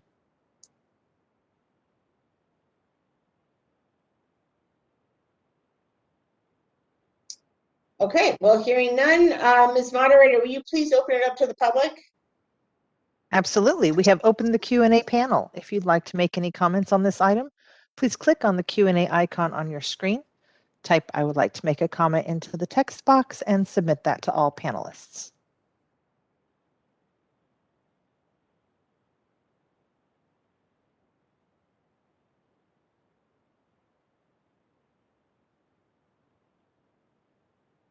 Our first comment comes from Jazzy Graywall. Jazzy, your line is open. You will have 2 minutes. Morning, board members. Just a really quick comment. Would just want to first express our thanks to the board staff and board members who have pushed to make this survey possible. We think it's very much needed to really assess the workforce conditions out there in all practice settings. But two, would also just urge the board to work with associations and groups that represent pharmacists to make sure that this survey gets out to the appropriate audience. So just wanted to add that piece of feedback. Thank you. Yes, thank you for your comments. Our goal is to try to get out to as many people as we can, but thank you very much for your comments. Seeing no additional comments, would you like me to close the panel? Yes, please. It is closed. Mr. President, can we vote on acceptance by the board to approve the changes in the workforce survey that I already outlined? Yes. Okay, let's begin with Maria Serpa. Yes. Thank you. Sung Ho. Yes. Thank you. Debbie Veal. Yes. Thank you. Cheryl Butler. Yes. Thank you. Ricardo Sanchez. Ricardo? Are you unmuted? I'll come back. Albert Wong? Yes. Thank you. Shirley Kim? Yes. Thank you. Jig Patel? Yes. Thank you. Jason Weiss? Yes. Thank you. Albert Wong, are you back? This is Okay. Ricardo Sanchez, yes. It was Ricardo, not me. Okay. I'm I'm the other a one. yes, and the motion passes. Greg and Debbie, I have a quick question. Yes. Anne, now that we're after this vote, I believe now this is considered a final, correct? And then how and when would we get this out, or what that process would be? Okay. Ann, can I refer to you? Yeah, hi, this is Ann. Thank you so much for the question. So we do need to make the final tweaks with Solid, who has been working with us this entire time, and then we will work to deploy it, and we'll send it out using our listserv, of which all pharmacists are required to be members of. So we believe that there will at least be the touch point for all of them, to get it through that way. And we can send a follow-up maybe a week later, just to ensure that if someone missed the original email, they'll have a second opportunity to see it. It will depend a little bit on the availability of Solid to help us finish, these final tweaks, but I would anticipate next week. Any other questions? Thank you so much for the answer, Anne. I really appreciate it. Yeah, Gray, I have a comment. Yes. Yeah, make sure that when we send out that they understand that it's not anonymous, so they feel free to do the survey. Okay, Anne, is that what's Yeah, I believe intended that here? I believe that it's indicated on the survey itself, but Albert, when we release it as part of the subscriber alert message, happy to reinforce that information. Great. Thank you, Albert. Thank you, Anne. Thank you.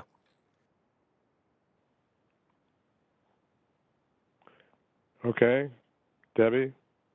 Okay, so thank you, and we will move on to agenda item H, which is the discussion and consideration for approval, changes to the proposed board-provided training program pursuant to Business and Profession Code Section 4052.02B and 4052.03B3, related to the furnishing of HIV pre-exposure or PrEP and post-exposure or PEP prophylaxis.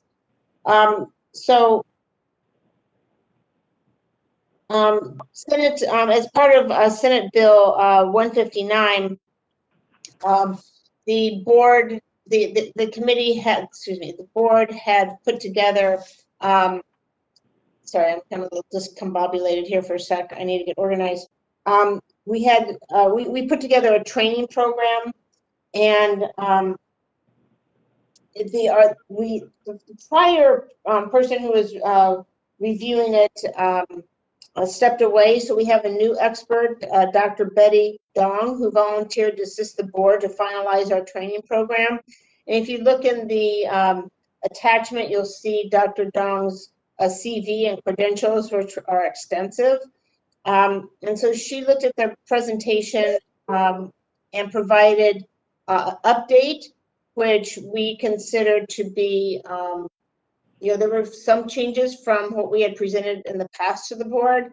However, the changes were non-substantive and seemed to only enhance the training. So I do want to make sure that everyone had a chance to look at the updated version of the PrEP training PowerPoint, or that's attached, as it was just recently updated within the last week. Or earlier this week, maybe is a better way. So anyway, the committee did have a chance, and we would recommend, and at this point, the board staff recommended approval of the updated training program. So our motion would be to approve the proposed board-provided training program pursuant to Profession Code 4052.02B and 4052.03B3, related to HIV pre-PrEP and post-PEP prophylaxis. So that's our recommendation. Is there, I can't remember, is there a slide for this? No, this is the only one that I have. Okay, thank you. So it's actually a suggested motion because we didn't have the final document at our meeting. We had what ended up being the next to final document. So I'm making this a suggested motion. If one of the committee members would like to second it, I'd appreciate it. This is Cheryl. I second it. Thank you, Cheryl. Are there any questions about this training program? It's something we've covered in prior. Yes, Ann. I apologize for the interruption. The committee did make a motion. It's on the slide. Oh, there we go. Okay. Okay, so there was another slide. Okay, so it's recommendation. So thank you, Cheryl, but apparently we did not need the motion. We did have the recommendation to the board to approve the updated training program. So that came from the committee. Okay, great. Thank you. Is there any board comment or questions? Hearing none, moderator, would you like to open it up to the public? I will, and I apologize for that slide. Apparently now I'm losing it. So we have opened the Q&A panel. If you'd like to submit a comment, locate that Q&A icon on your screen, click on it, type "I would like to make a comment" into the text field, and submit that to all panelists.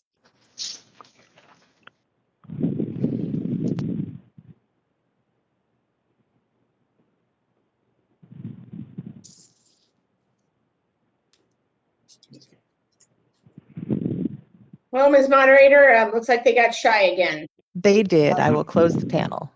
Thank you. Mr. President, can we vote on this item? Absolutely.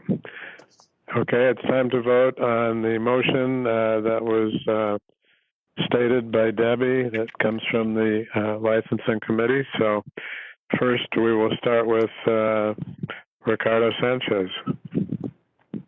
Yes. Thank you. Jake Patel. Yes, and I'll be stepping away for like 45 minutes. Yes, please just let us know when you're back. Thank you. Thank you. Debbie Veal. Yes. Thank you. Maria Serpa. Yes. Thank you. Sung Oh. Yes. Thank you. Shirley Kim. Yes. Thank you.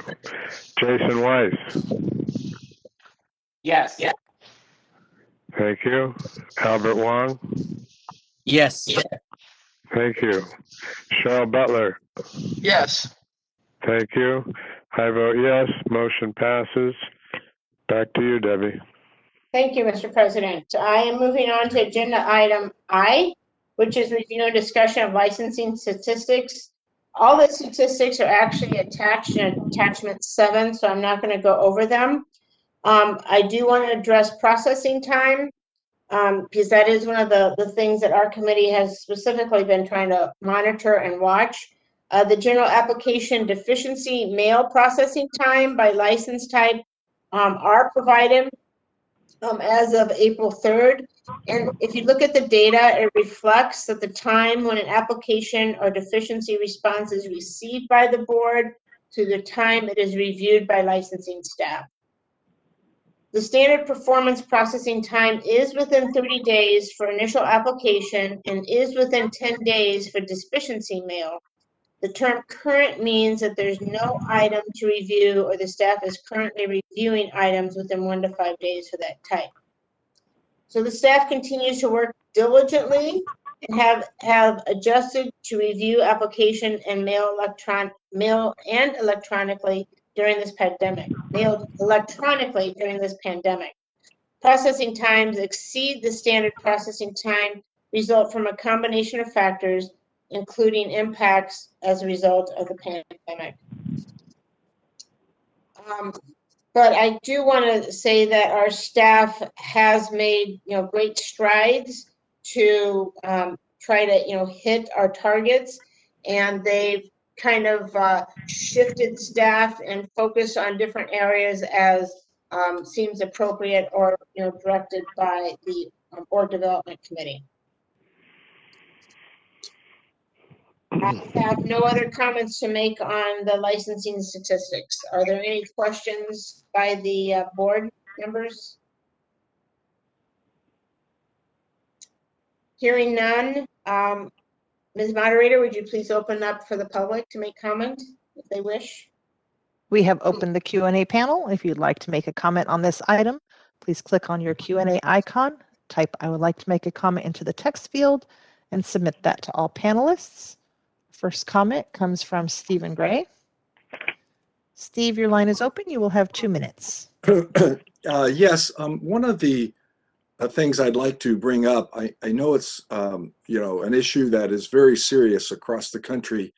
I would like to know if the COVID restrictions, the shelter in place and all of those restrictions on travel have had any significant effect on the inspections of out-of-state pharmacies, registered facilities by the FDA, et cetera, et cetera.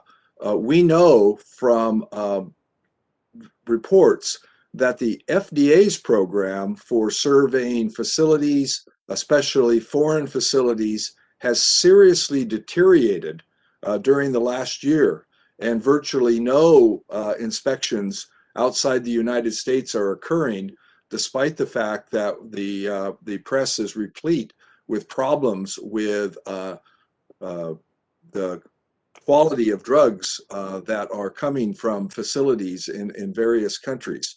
And that has made the news and is very serious. So I guess we need to hear if there's been any problems because of the COVID restrictions on the board's out-of-state inspections. Thank you. Thank you. Anne, would you like to respond?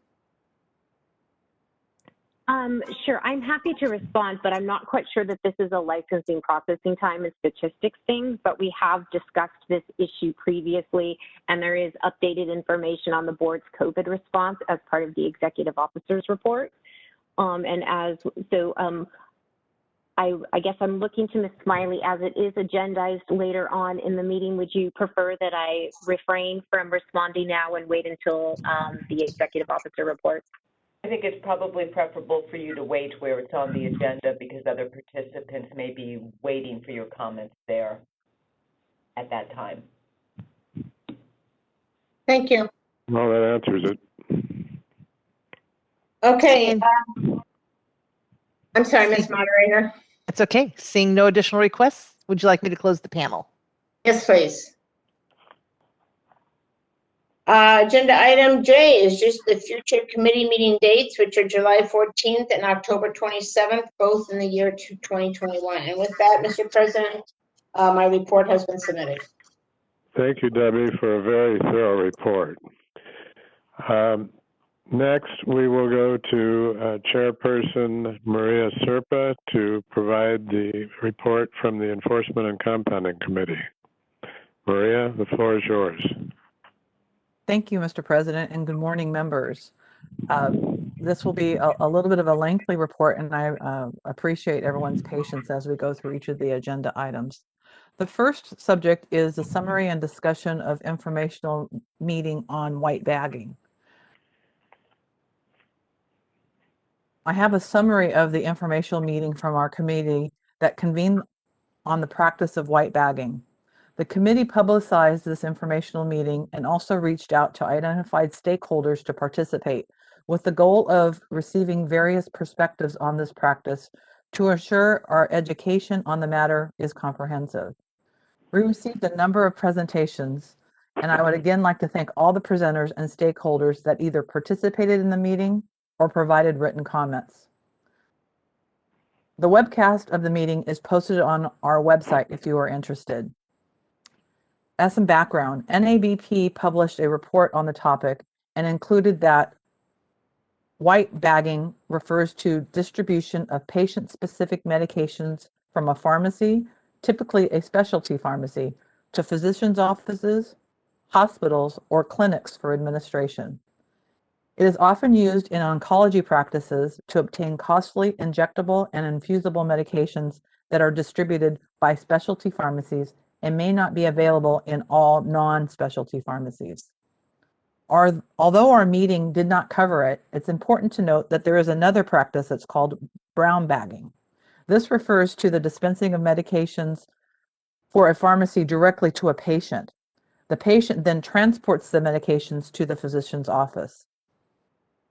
It appears that the practice of white bagging has become more frequent as payers more robustly require the practice as a means to reduce medication costs. The NABP report details some of the benefits to the practice of white bagging, including the potential for a greater opportunity for pharmacists to use their expertise to improve patient outcomes, as well as the opportunity for physicians to reduce costs associated with purchasing and stocking expensive medications.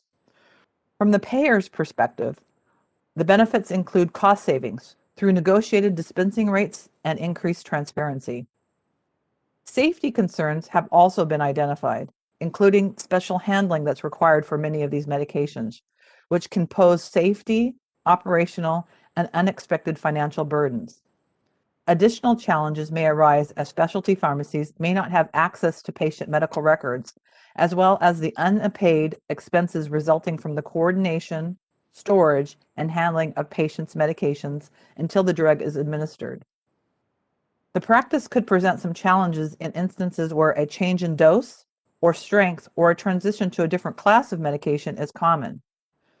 Further, potential for delays in patient care resulting from trouble acquiring or receiving the appropriate medication can and does occur.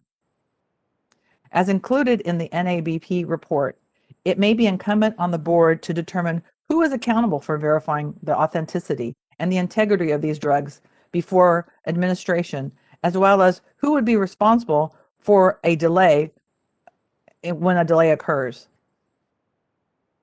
During the meeting, members received presentations from a number of organizations. These presentations are posted on our website. I will note that the minutes are also posted on the website. This was a day of many presentations by many stakeholders with significant public comment. I would again encourage our members of the board and members of the public to review the webcast that's posted on our website.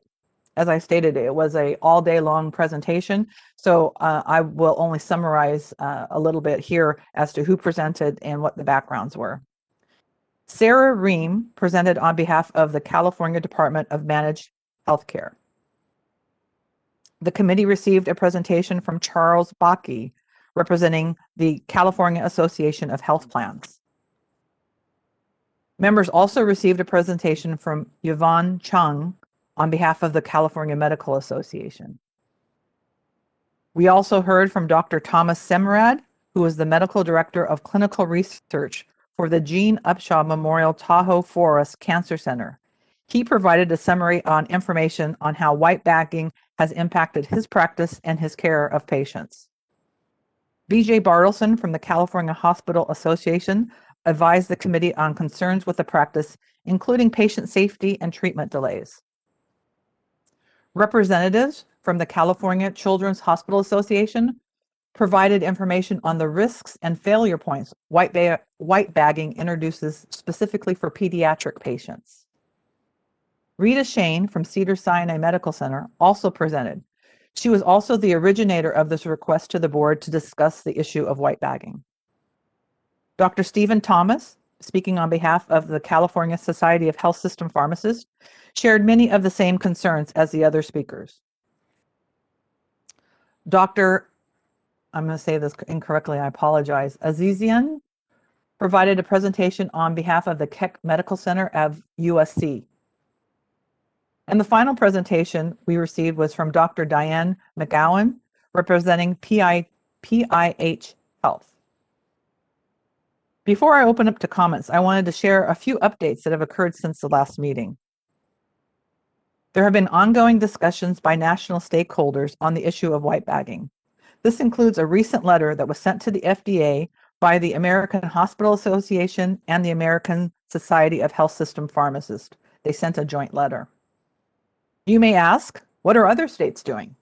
Well, Louisiana has pending legislation intended to assure patient access to physician-administered drugs and related services to ensure insurers do not interfere with the patient's freedom to choose with respect to providers furnishing such drugs.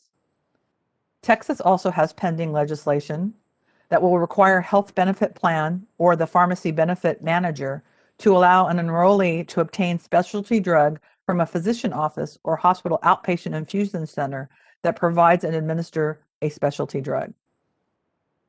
Before I open up to comment, I wanted to state that we will have member comment and public comment. And after hearing such, I do have a suggestion from the committee of where we should go. So right now, I would just like to ask for members of the committee, do you have anything else to add?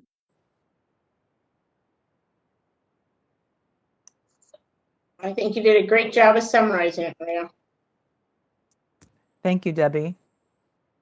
If not hearing anything else from the committee members, other members of the board, do you have any comments?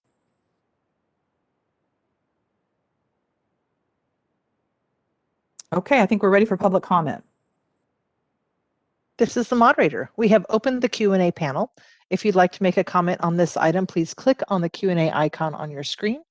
Type "I would like to make a comment" into the text field and submit that to all panelists.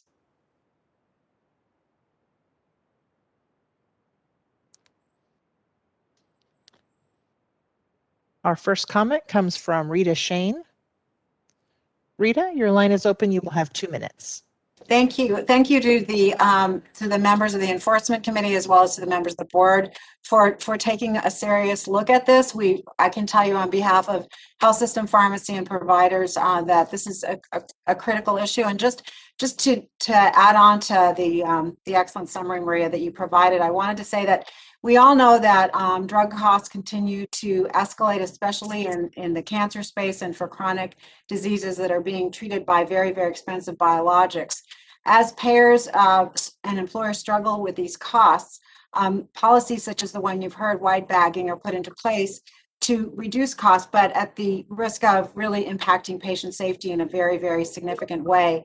And so we have reviewed here in California during the board meeting and subsequently have seen examples not only in our state but in other states as well, where delays in care have resulted in cancer progression, exacerbation of illness, and hospitalization. So I think that what I wanted to underscore is this is a very, very significant patient safety issue, which is clearly delineated in the presentations that we heard a couple of months ago, and really appreciate the fact that this is being evaluated. And thank you. Thank you, Dr. Shane, and thank you for your presentation during our meeting also. Our next comment comes from Daniel, and I know I'm going to mispronounce your last name, Kudryshov. Your line is open, and you'll have 2 minutes. Right, thank you. It was Daniel Kudryshov, so a great pronunciation, so thank you for that. Thank you for the opportunity to comment. This issue has been affecting our patients, and I work at a hospital pharmacy, Keck Medical Center of USC, as a medication safety officer. Our organization actually had submitted a letter to the Board of Pharmacy regarding the issues and the concerns around patient safety that the wide bagging practice has had on our patients. And I just wanted to summarize that this is definitely something that is a big safety concern and a regulatory concern for our hospital and in our pharmacy department. Not to reiterate everything that was already said at the previous meeting, but some of the regulatory or safety concerns would be that patients are often faced with delays in receiving care of medications, which are often life-saving. Most of these wide bag medications and specialty medications are in the oncology field, and we have seen and experienced delays of patients receiving care, inability of our providers in the hospital to actually treat the patient because the medication is not here, or there was a last-minute change warranted by the patient's clinical presentation that required to change the drug or reduce or increase the dose, and we just don't have the drug available, and the payer would not allow our institution to use a medication that was provided by or procured by our institution. And we've seen again a big impact on our patients. We're concerned that patients are being harmed by this practice, and we would definitely recommend the Board of Pharmacy closely reevaluates this issue and works with the stakeholders to develop a solution to protect patients. Thank you for the comment opportunity. Thank you. And our next comment comes from BJ Bartleson. BJ, your line is open. You will have 2 minutes. Great. Thank you, moderator, and thank you, Board of Pharmacy, for embarking on this very controversial topic, allowing us to present several weeks ago at the committee meeting. This continues to be an escalating event across the country. Many more states are doing just what we're doing relative to looking at the issues and trying to figure out what is the best route relative to moving forward.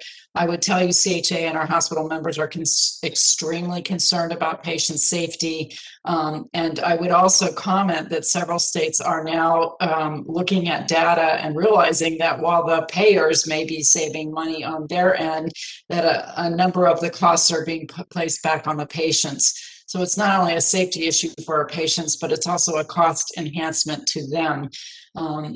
Hopefully we can continue to look at opportunities other than legislation relative to what to do about this topic. We are looking to you, the Board of Pharmacy, to help us understand if this practice is in concert with present regulations or not. And if not, what steps do we all need to take as a group next relative to action to prevent this from continuing. So again, thank you very much for your assistance and your help, and for putting all of the players at the table so we can work through this. Much appreciated. Thank you. Thank you, BJ. Our next comment comes from Lorianne DiMartini. Lorianne, your line is open. You will have 2 minutes. Thank you, moderator. I'm not going to need 2 minutes. First of all, thank you, Board of Pharmacy, for convening the stakeholders around white bagging. It's an issue that has been raised on multiple occasions as problematic to our hospitals, but most importantly to patient safety. And there are a number of other states that have taken some proactive action in this area in terms of addressing the patient safety issue. And I encourage the Board of Pharmacy to continue in their discussions as to how we can mitigate the potential and the actual harm to our patients. Thank you so much. Thank you, Lorianne.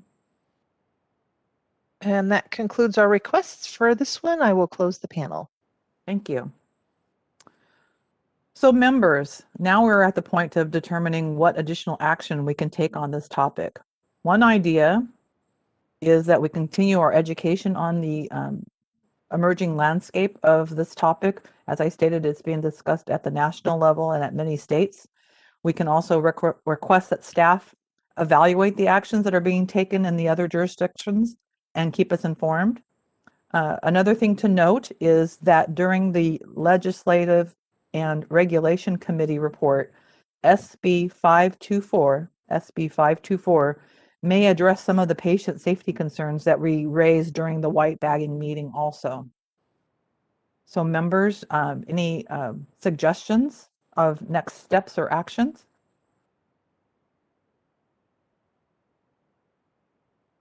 Does everyone feel comfortable with the suggestions I just stated? I do. I do. I do.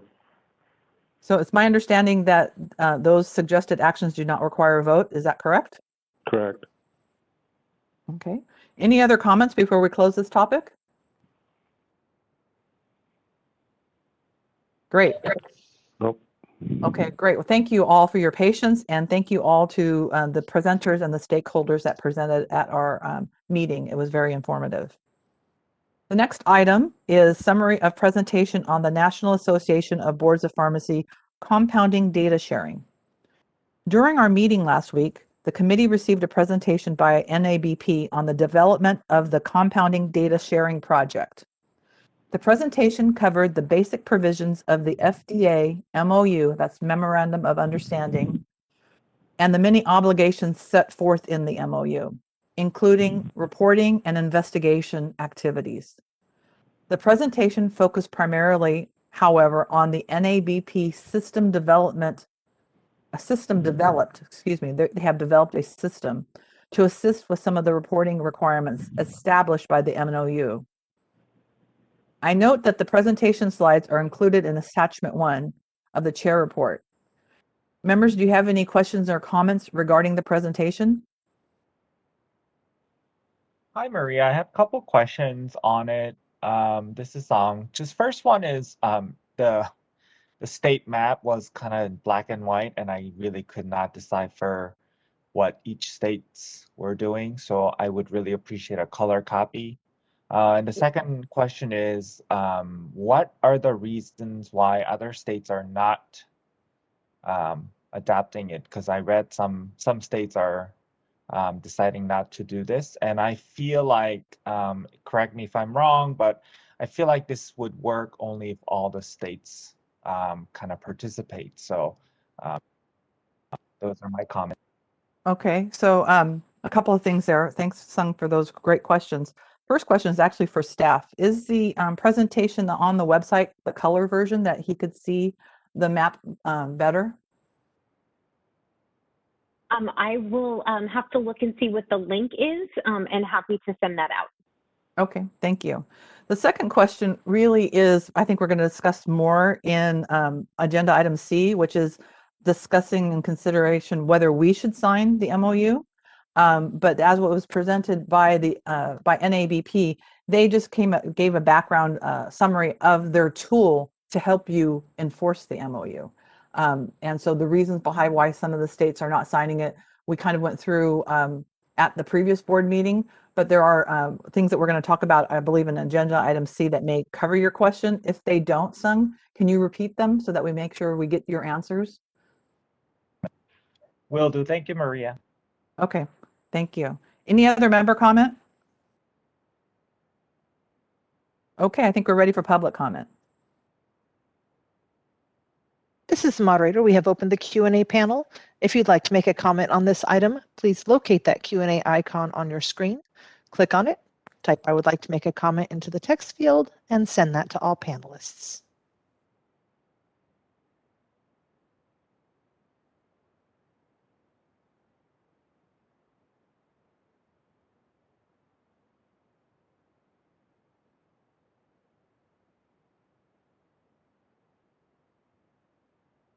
Not seeing any requests at this time. Would you like me to close the panel? Great, thank you. Okay, as I stated, this was a background information and informational to help us to further discuss item C, which is next. Discussion and consideration of the FDA's final MOU on interstate distribution of compounded drug products. Following the presentation by NABP, we considered the MOU itself to determine if any action the committee could offer to the board. So if you go to the next slide, we went through a very deliberative process to assess the issue. So the next few slides will help you to see what process that we used. The committee first focused on the larger policy questions to determine if the recommendation to enter the MOU was appropriate. As indicated on this slide, you can see the questions that we discussed. Remember, in the past, the committee and the board has received significant public comment encouraging us to sign the MOU. More recently, the committee also received what appeared to be a national petition that is signed by thousands of people, primarily members of the public, practitioners, and patients throughout the many states. After consideration and discussion of these questions, the committee determined that it is appropriate for us to sign the MOU. So that was the first step. Next slide. We then considered a number of questions to assist us in addressing the implementation issues. The questions are on these next couple of slides and detailed in the chair report. To quickly summarize our assessment of the various questions, the committee concluded that the board should require, as a condition of license renewal, that a pharmacy advise the board that it is that is distributing compounded medications for the purpose of distributing outside the state of California. Further, the committee determined it is appropriate for the board to establish a requirement that such pharmacies report their sales into the NABP system. The committee concluded it is appropriate to establish a required pharmacy report of adverse drug events and drug quality issues that pharmacies that engage in interstate compounding should be required to affirm their understanding of all of these conditions and obligations of the MOU. The committee also conferred with counsel to determine if it's necessary to include confidentiality provisions, and the board should develop educational materials. Before I move on to the committee's recommendation, I wanted to ask other members of the committee if there's anything else you'd like to add regarding our discussions. Members of the committee? No, Maria, I think you summarized it well. Great, thank you. So I appreciate everyone's patience on this deliberative process, but we do have a couple more slides that'll kind of help us walk it through. So the next slide is, as a committee, we decided to review a draft statutory proposal that is also included in our meeting materials. So you'll see it on the slide here. It is 2 slides, and it's also in your meeting materials if it's easier for you to see all in one page. As displayed, the proposal includes an amendment to section 4110, as well as the addition of a new section, 4126.9. So this part here on the slide is 4110, and it includes the language that is underlined as the addition. And then the next slide is all new language in a new section. For your consideration, the committee is offering the following recommendation. And so you can see it as on the slide. Our recommendation to the board is to move forward with draft statutory proposal, including amending Business and Professions Code 4110A and adding Business and Professions Code 4126.9 with a modification in the notification requirement, and to enter into the MOU provided sufficient resources and statutory changes are secured. Delegate to the executive officer and the committee chair, also working with counsel, to make non-substantive and clarifying changes. I will note that following our meeting, we did have public comment on some of the clarifications, and we'll be including some of those comments as clarifications and non-substantive changes. At this point, the committee's motion serves as a motion. Are there any comments from the members? Sung, did you have any questions or comments? We can address them here. I'm good for now. Thank you, Maria. Thank you. Members, any other comments or questions regarding our committee's motion? Okay, we're ready for public comment. This is the moderator. We have opened the Q&A panel. If you'd like to make a comment on this item, please click on the Q&A icon on your screen. Type, "I would like to make a comment" into the text field and submit that to all panelists. Our first comment comes from Danny Martinez. Danny, your line is open and you will have 2 minutes. Thank you, board members.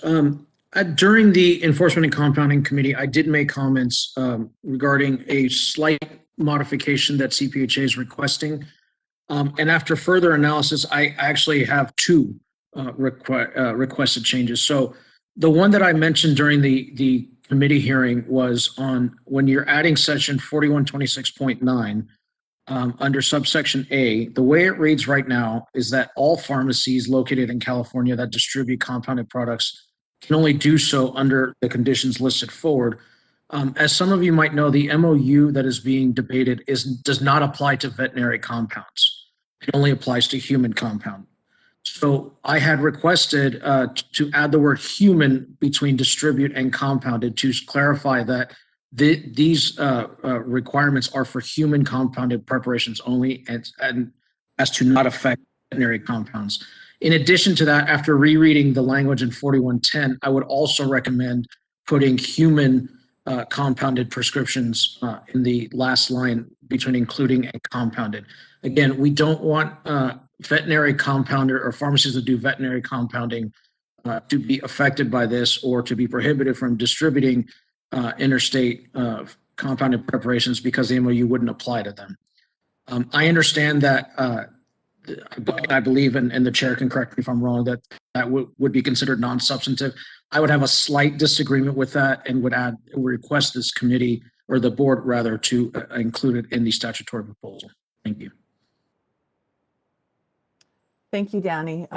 As you stated, you mentioned this topic and now also for the 4110 also at the committee meeting, and it is on our list of things to talk about between the executive officer, myself, and council to make changes to the statutory language before it's submitted. So appreciate your comments. Thank you. Seeing no additional requests, I will close the panel. Thank you. Mr. President, we're ready for the vote.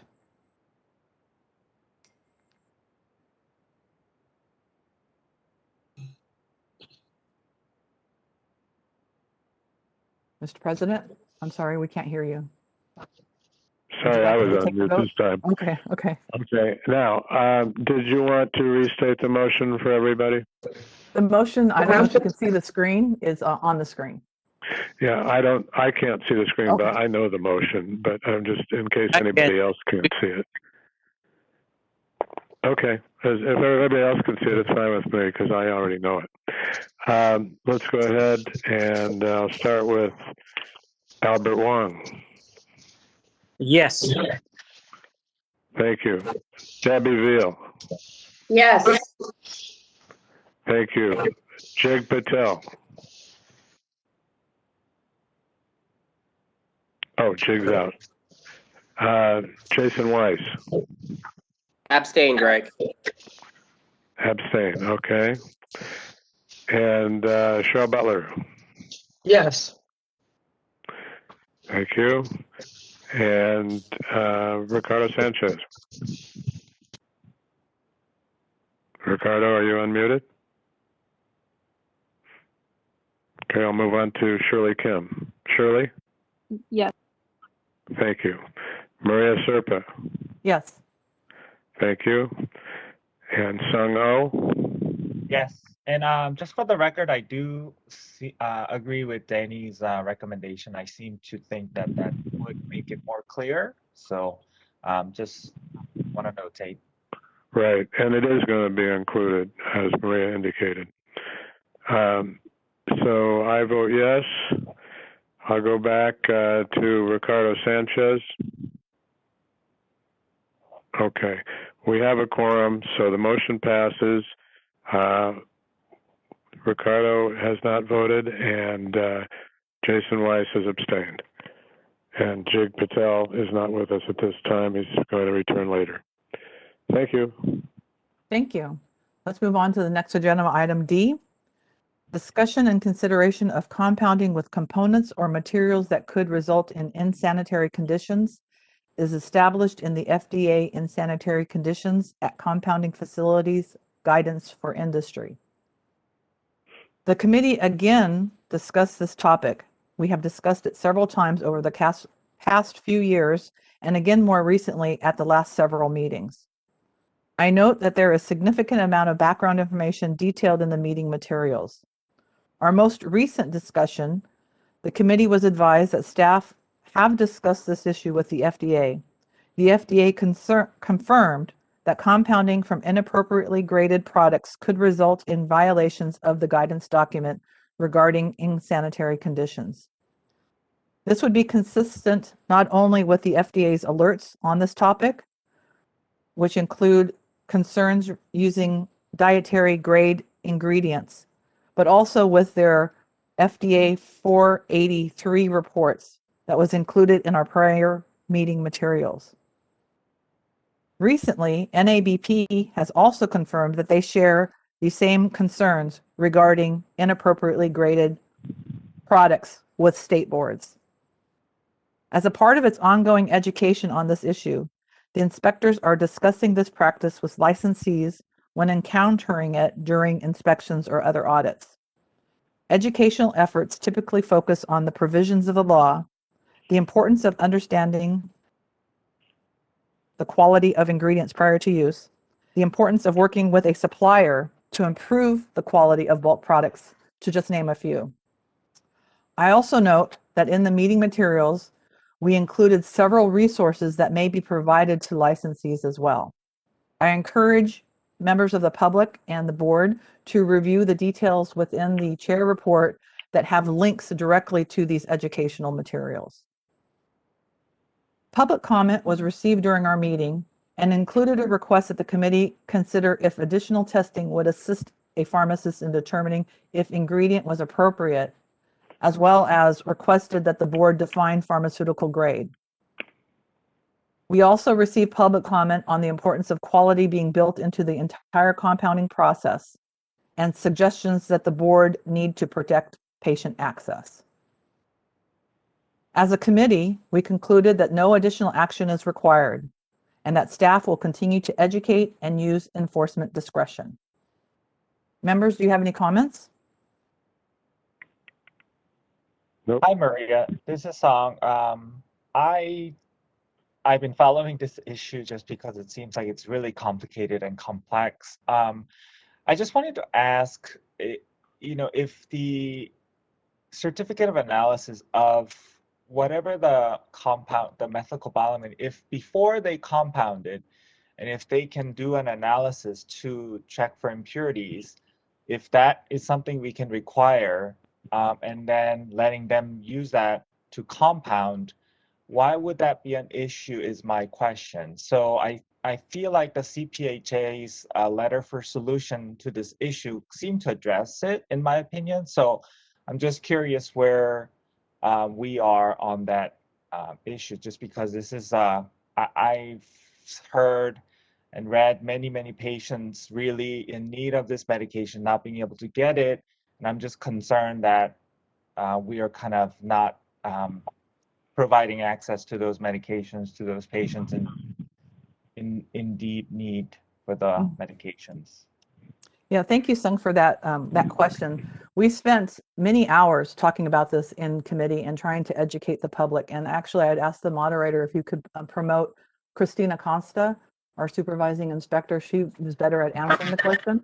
But we did, as she's getting on, we did discuss this in depth and talked about that the board has not stopped any pharmacy from using methylcobalamin specifically. What they've asked is for specific background materials and guidance to have it be proven to be safe. And there are many ways to do that for this product and for other products. And if that's provided, then there is no issue. So the board, Christine will talk a little bit more about why it's not a general statement. It has to be looked at the specific environment and the specific API that they're using, whether the certificate of analysis is valid. And again, the FDA does the exact same thing. So we're not doing anything different than the FDA. And the FDA has cited locations with dietary grade components, not just methylcobalamin, but other things. Whereas in California, we are focusing entirely on education. Christine, are you available and maybe can speak more specifically? You did a great job of explaining it at the committee meeting and responded to the individuals who spoke up, educating them on how to appropriately provide these medications so that access is not limited. Right. So Maria, can you hear me okay? Yes, you're a little bit far away, but we can hear you. Don't worry, I can talk loud. So as we've talked about at several committee meetings, we are doing massive amount of education. And there is a wide variety of products that are being used as raw materials or API or bulk substances. So it's very hard to say if you do one thing, then yes, it would be acceptable to go ahead and do it. There is no one test that can be ran. There is no one manufacturer that we've found. We've heard that there's somebody in the manufacturing realm that makes an injectable or pharmaceutical grade. We have not been able to find that on this end. It would be amazing. We actually had a meeting with a laboratory that said they were able to do testing to a consumer that would make it injectable grade. That ended up not to be true. We have tried many, many things on this side to find a way to allow what we're seeing to continue. The one thing that I would say is that we are not trying to limit access, especially for the patients that are in dire need of something that their body is not capable of making. There is a product that will do the exact same thing in 99% of the population. That cyanocobalamin is commercially available in injection. Most of the prescriptions we are seeing dispensed for the methylcobalamin are for wellness or health need. Those particular patients don't necessarily always have an evaluation that says they cannot use a commercially available substance. So knowing what we know about compounding, we would always want our patients to get the highest standard of product. The highest standard of product would be FDA approved and reviewed for safety and efficacy, and not a compounded preparation. Those limiting circumstances for those specific patients that need the methylcobalamin, we will absolutely look at them independently each and every time. Unfortunately, that's not what we're finding, Mr. Ho. We are truly finding this is a standard of practice. I'm more than happy to answer any questions you have. So Inspector Acosta, go ahead, Anne. Sorry, go ahead. Sorry. So the other thing that I wanted to just kind of like circle in a little bit is that this is really an issue that really we're following what the FDA has directed, right? The FDA has established what the insanitary conditions are, right? And, you know, when the FDA really kind of stepped up its regulation of, you know, and its oversight of compounding in these 503A facilities, right, and issued these guidance documents and made these kinds of determinations, we have to be pretty mindful of the, you know, their regulation in this area and kind of their expectation of their state partners. So I just wanted to like be, you know, kind of make sure that we don't lose sight of that, because I think sometimes people are maybe looking to us to, you know, to change something, but that could potentially create a conflict with the federal requirements that would not be super great. And so let me just add one thing, because I wanted to oh, go ahead, Christine, and I wanted to add something afterwards. I just wanted to add too, is in a lot of cases, what is the bulk substances, the evaluation of that and the analysis about what will be appropriate and what will not resides with the FDA, not with the Board of Pharmacy.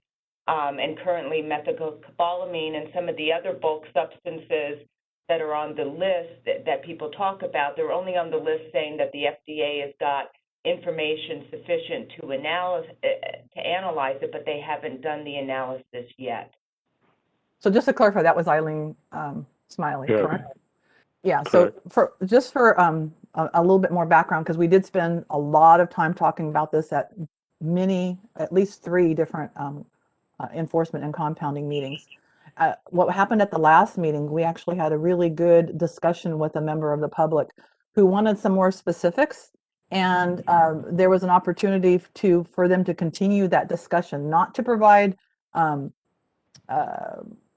legal advice, but to just reiterate and to discuss where the board is on that issue, to hopefully help him to figure out what he needed to do in order to continue to supply the medication, just like all pharmacists, in the appropriate patient population with the appropriate products. So long as those 2 things are documented, as Dr. Acosta said, that's not an issue. Where that's not seen, just to be clear, where that's not seen, what's currently happening is what our recommendation is to continue education.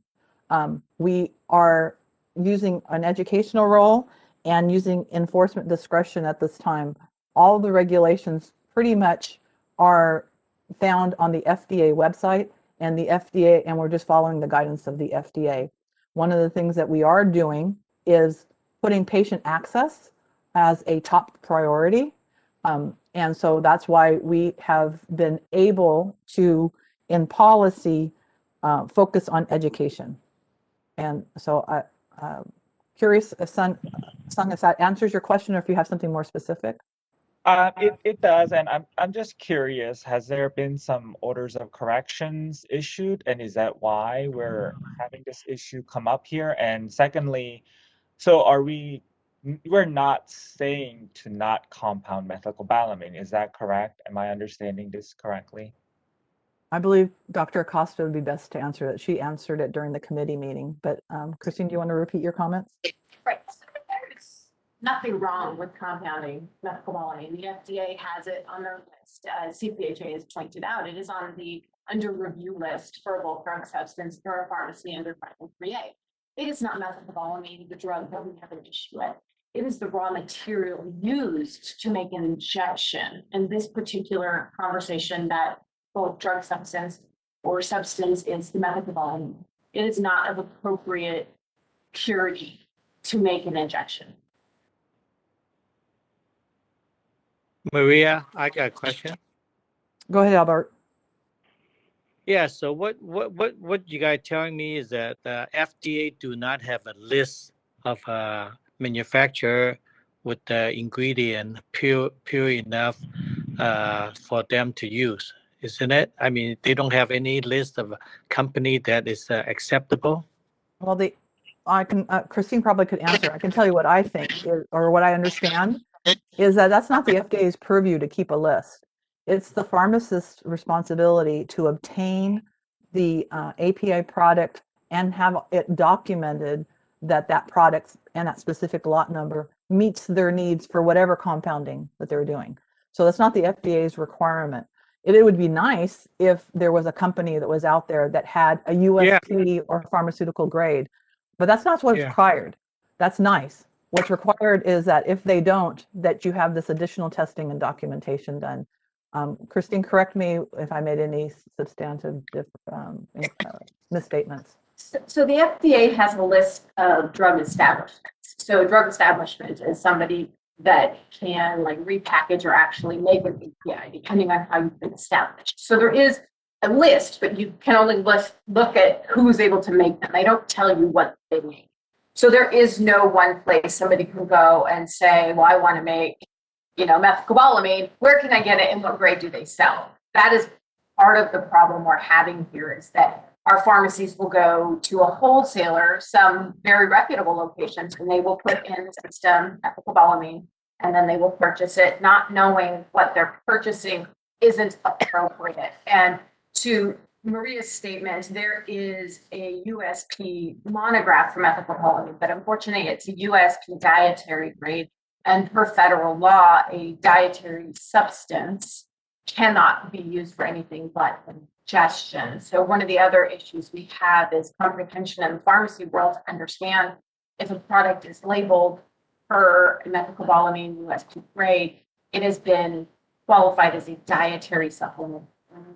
So there is a huge learning curve, and that's part of what we are doing on many, many, many inspections. So this is really an important discussion, but I think what we need to understand is where the board is going on this. And that's that it is a very complicated issue with many twists and turns. So that's why we are taking the focus on education and taking the least interruptive or least, I can't think of the right word, but the least enforcement action on this that we can under FDA guidelines, laws, and regulations. So I think the board is trying to assure that access is maintained and that education is provided without putting up barriers to the process. This is the least we can do. There are encouragement from other regulatory agencies that may have a different interpretation, but as again, California is taking the least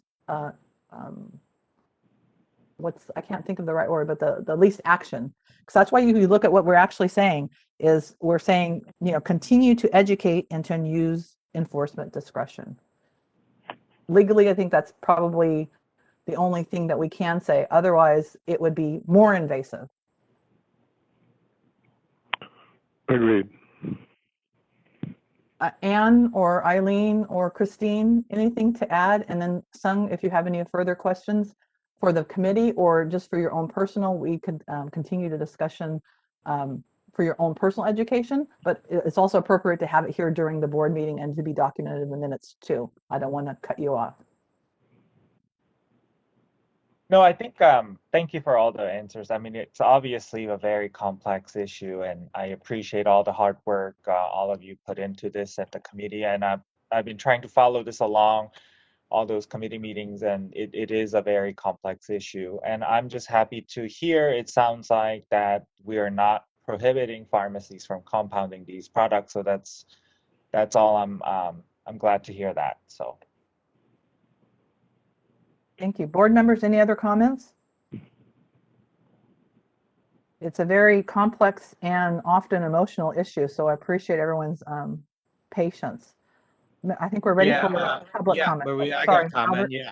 Okay. Yeah, I think this is good for the board, to work with the licensee to try to solve problem. I think that's a good way to approach things. Thank you.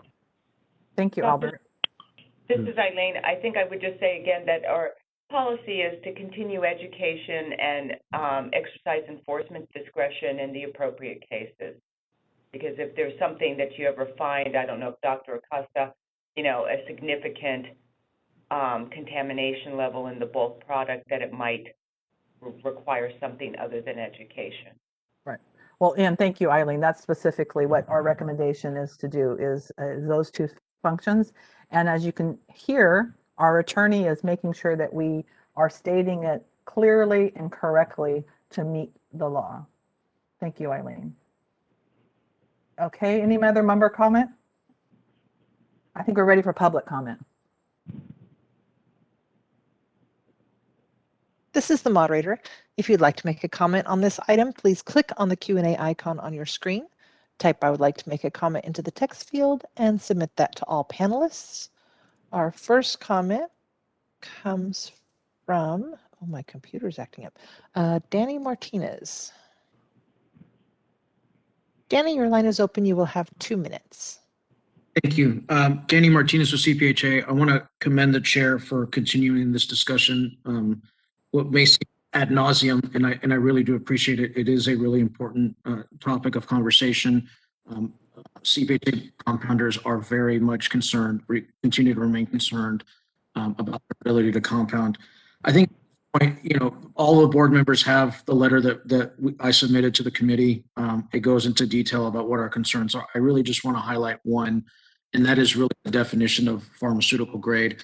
And the reason I want to concentrate on that is because based on the discussion I just heard right now, it seems that we are telling licensees, yes, you can compound methylcobalamin if it's the appropriate grade, but when they ask what is the appropriate grade, there's no answer really given. In federal law, there is a definition for dietary grade, and that is very clearly spelled out. There is no such definition for pharmaceutical grade. I think that's where we're getting hung up on. Pharmacists are buying these ingredients from wherever they're buying them from, with the understanding that this is the appropriate grade. And therefore, in our letter, we also, suggest adding some sort of testing requirement of the bulk ingredient to prove that this is the actually appropriate grade. But as long as there's no definition of pharmaceutical grade, and whether that comes from the board or whether that needs to come from the FDA, I'm very happy to have that conversation as well. If we need to, kind of push on the FDA to do this. But I think really more than anything else, and I would really appreciate the board's support on this, is that we need to define what pharmaceutical grade is. Once we've defined what that is, I think a lot of these issues start to go away, or it becomes much clearer and there's less confusion. And so, with the sincerest of gratitude on my behalf of continuing the conversation, I would just, again, really like to push this board to help us support getting a definition of pharmaceutical grade. Thank you very much. Thank you, Mr. Martinez. I think you brought those same comments during the committee meeting, and I think we talked about the difficulty that every situation is unique. And so the pharmacist in charge and the inspector would determine the documentation present for the individual circumstance and the individual product. All the documentation that we sent as links to the FDA guidance on how to determine and what to test and the definitions and all those things that come from the FDA are in the meeting materials. And so would encourage you to review them again. And if there's anything that you want to address the FDA, certainly would encourage you to go down that path. Thank you. You've been a good advocate for this issue. Any other public comment? Sorry, go ahead. Yes, it's okay. Our next comment comes from Stephen Gray. Steve, your line is open. You will have 2 minutes. Thank you for the opportunity. I also want to commend the chair for the diligence on this, and also from pharmacy staff. I was responsible for over a decade for an FDA-regulated facility that is now referred to as an outsourcing facility. And I know the challenges that providing dangerous injections represent. And so this is not an easy subject to, to define, but it's certainly vital to define. For those of you who may remember that California had its own tragedy related to the Doc's Pharmacy in Walnut Creek, and later at the national tragedy of the New England Compounding Center. What we discovered during that time was that there was a serious lack of sterile compounding done by pharmacy schools, not only in California, but across the country. California schools have stepped up to the challenge and have made many improvements in their education of students on sterile compounding. And I would encourage the board to consider calling a forum together of the schools to make sure that this information is shared equitably with all of them, and to get them to share with each other how they are preparing students, because the entry level scope of practice of all pharmacists in California is to do sterile compounding, and we want it to be, of course, done right. I also would like a response to a discussion during the committee that it seemed to be that one of the problems was that there were some manufacturers of the subject product, compounders of the subject product, that did not have documentation that that product was absolutely necessary as an alternative therapy for all the patients to which it was distributed. That isn't about the compounding, it's about what is required for pharmacies that are compounding to have in the way of an indication on a per patient basis. And I think that was left kind of hanging during the committee, and should be further discussed and clarified for everyone. Thank you very much. Bye. Thank you, Dr. Gray. And our last comment request at this time is from Joe Grisella. Joe, your line is open. You will have 2 minutes. Thank you. It's good to see that the board does want to have patient access, but can you just, in your education, tell us here exactly what lab test that you want done to ensure that this is a good product? I don't think case by case is a good idea. Why not make it clear in black and white that we know? Because I got a feeling that most pharmacists will now not compound this because it is not clear, and therefore your patient access just went down the tubes. Thank you, Mr. Grisella. I think it was already stated by Supervising Inspector Acosta that the patient-specific and API-specific information is required. There is no general overall definition or one test that fits all. And that's she's basing that on the FDA and the science. So I appreciate your question. And this is the moderator. That was the last of our requests. I will close the panel. Thank you for that lively discussion. Mr. President, can I continue with a few more smaller items, or what's your preference? It's now approaching noon. Right. I thought we would continue until 12:15, and then we'll break for lunch. Thank you. These next two should go a little faster and not so controversial. Okay. Thank you all. Agenda item E, Discussion and consideration of opportunities to improve naloxone accessibility through auxiliary labels for opioid prescriptions. During our meeting, the committee also discussed, from a policy perspective, that the board should consider changes, or if other actions are appropriate, to leverage prescription dispensing encounter to patients to provide more education about naloxone. As a committee, we concluded that the current labeling requirements are appropriate and that pharmacists providing appropriate consultation should include information on naloxone when speaking to the patient.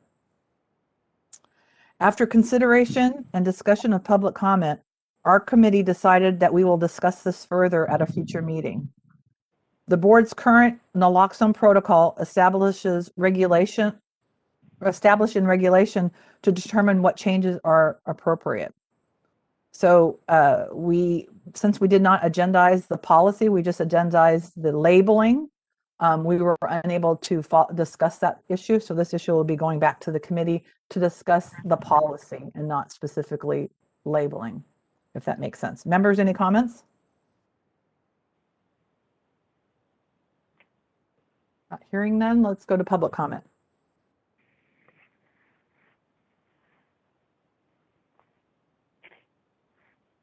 This is the moderator. We have opened the Q&A panel. If you'd like to make a comment on this item, please click on the Q&A icon on your screen, type "I would like to make a comment" into the text field, and submit that to all panelists.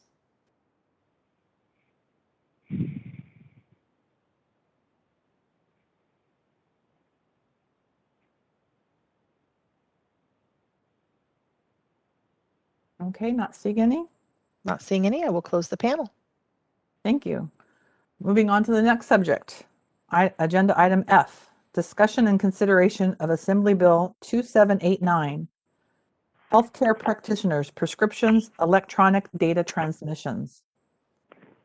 In 2018, legislation was passed to facilitate e-prescribing. Noting that the legislation included a delayed effective date to allow for a period of implementation and transition, the provisions now take effect January 1st, 2022. The matter was agendized to allow the committee opportunity to consider if development of FAQs would be appropriate. The meeting materials detail the provisions of the legislation. You will note there are a number of exceptions to the requirements. As I also highlighted during our committee meeting, a pharmacist who receives a written, oral, or fax prescription is not required to verify the prescription falls into one of these exceptions.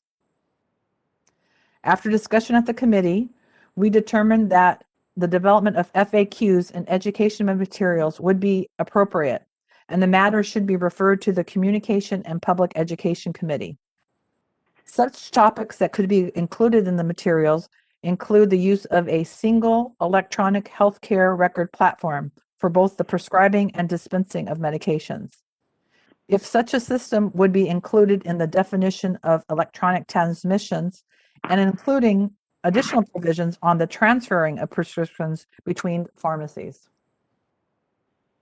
Members, do you have any comments?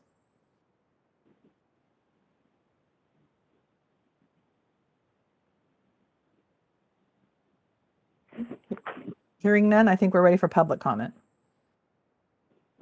This is the moderator. We've again opened the Q&A panel. If you'd like to make a comment on this item, please click on the Q&A icon on your screen, type "I would like to make a comment" into the text field, and submit that to all panelists.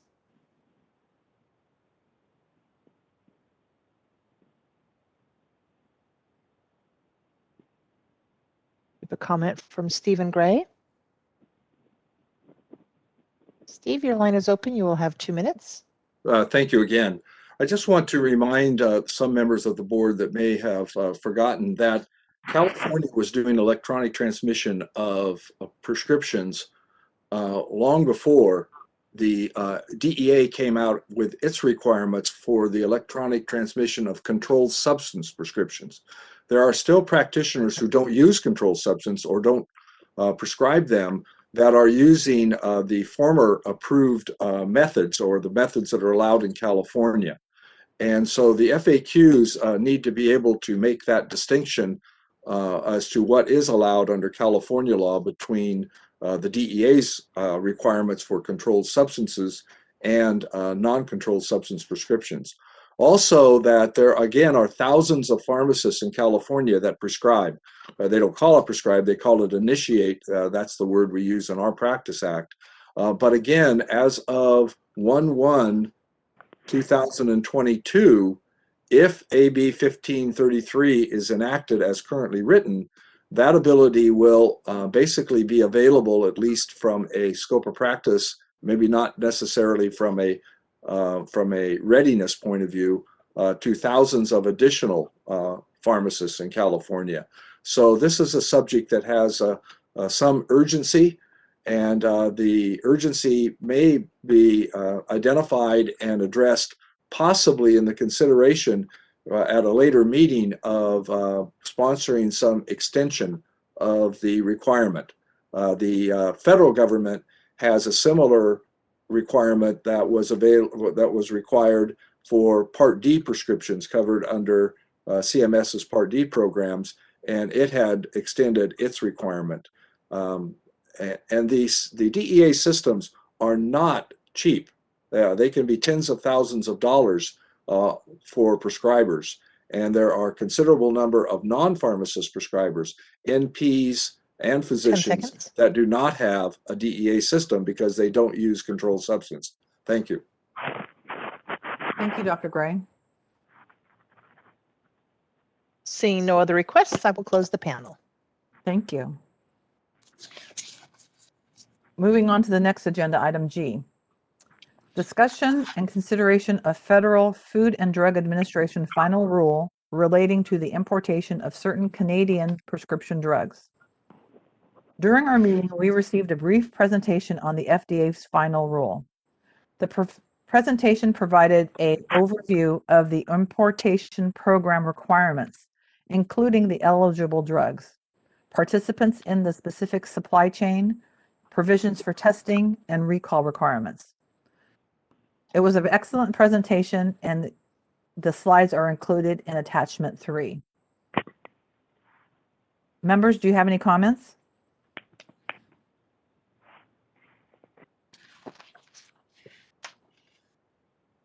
Hearing none, let's go to public comment.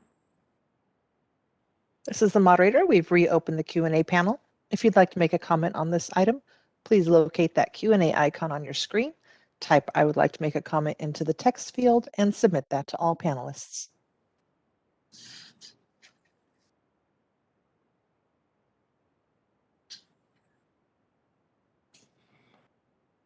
Okay, seeing none. This item was information. We can close that, sorry. Okay. No This worries. item was informational, so we'll move on to item H. Summary of presentation by the Office of the Attorney General on the annual report to the legislature pursuant to Business and Professions Code Section 312.2. During our meeting, we received a presentation from Carl Sani, Senior Assistant Attorney General with the licensing section of the California Department of Justice. His presentation was on the Attorney General's annual report to the legislature. Mr. Sani provided background on the policy that resulted in the reporting requirements, including the Consumer Protection Enforcement Initiative, with the goal of reducing investigation and disciplinary timelines. Mr. Sani provided members with information on the data collection method used to develop the report. He provided statistics from referrals for accusations, including the number of referrals, number of cases rejected by the AG's office, and cases returned for further investigation, in addition to the number of cases that were adjudicated. His report is summarized in attachment 4, which include his presentation slides. 12:15. Mommy. 12:15. Thank you, Albert. This item is informational. I don't know if we need to have member comment or public comment, but it is informational. I guess, Eileen, should we have? I'm sorry. Greg? It's informational, but you still have to offer comment. Okay. Member comment? Hearing none, let's go to public comment. This is the moderator. We've opened the Q&A panel. If you'd like to make a public comment on this item, please click on the Q&A icon on your screen. Type "I would like to make a comment" into the text field and submit that to all panelists.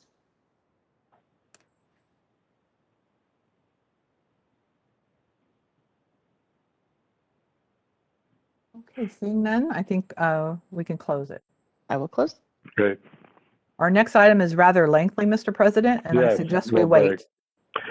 I agree with you. So let's break for lunch. It's now 12:09. Let's return at 1 o'clock. Very good, Greg. Thank you.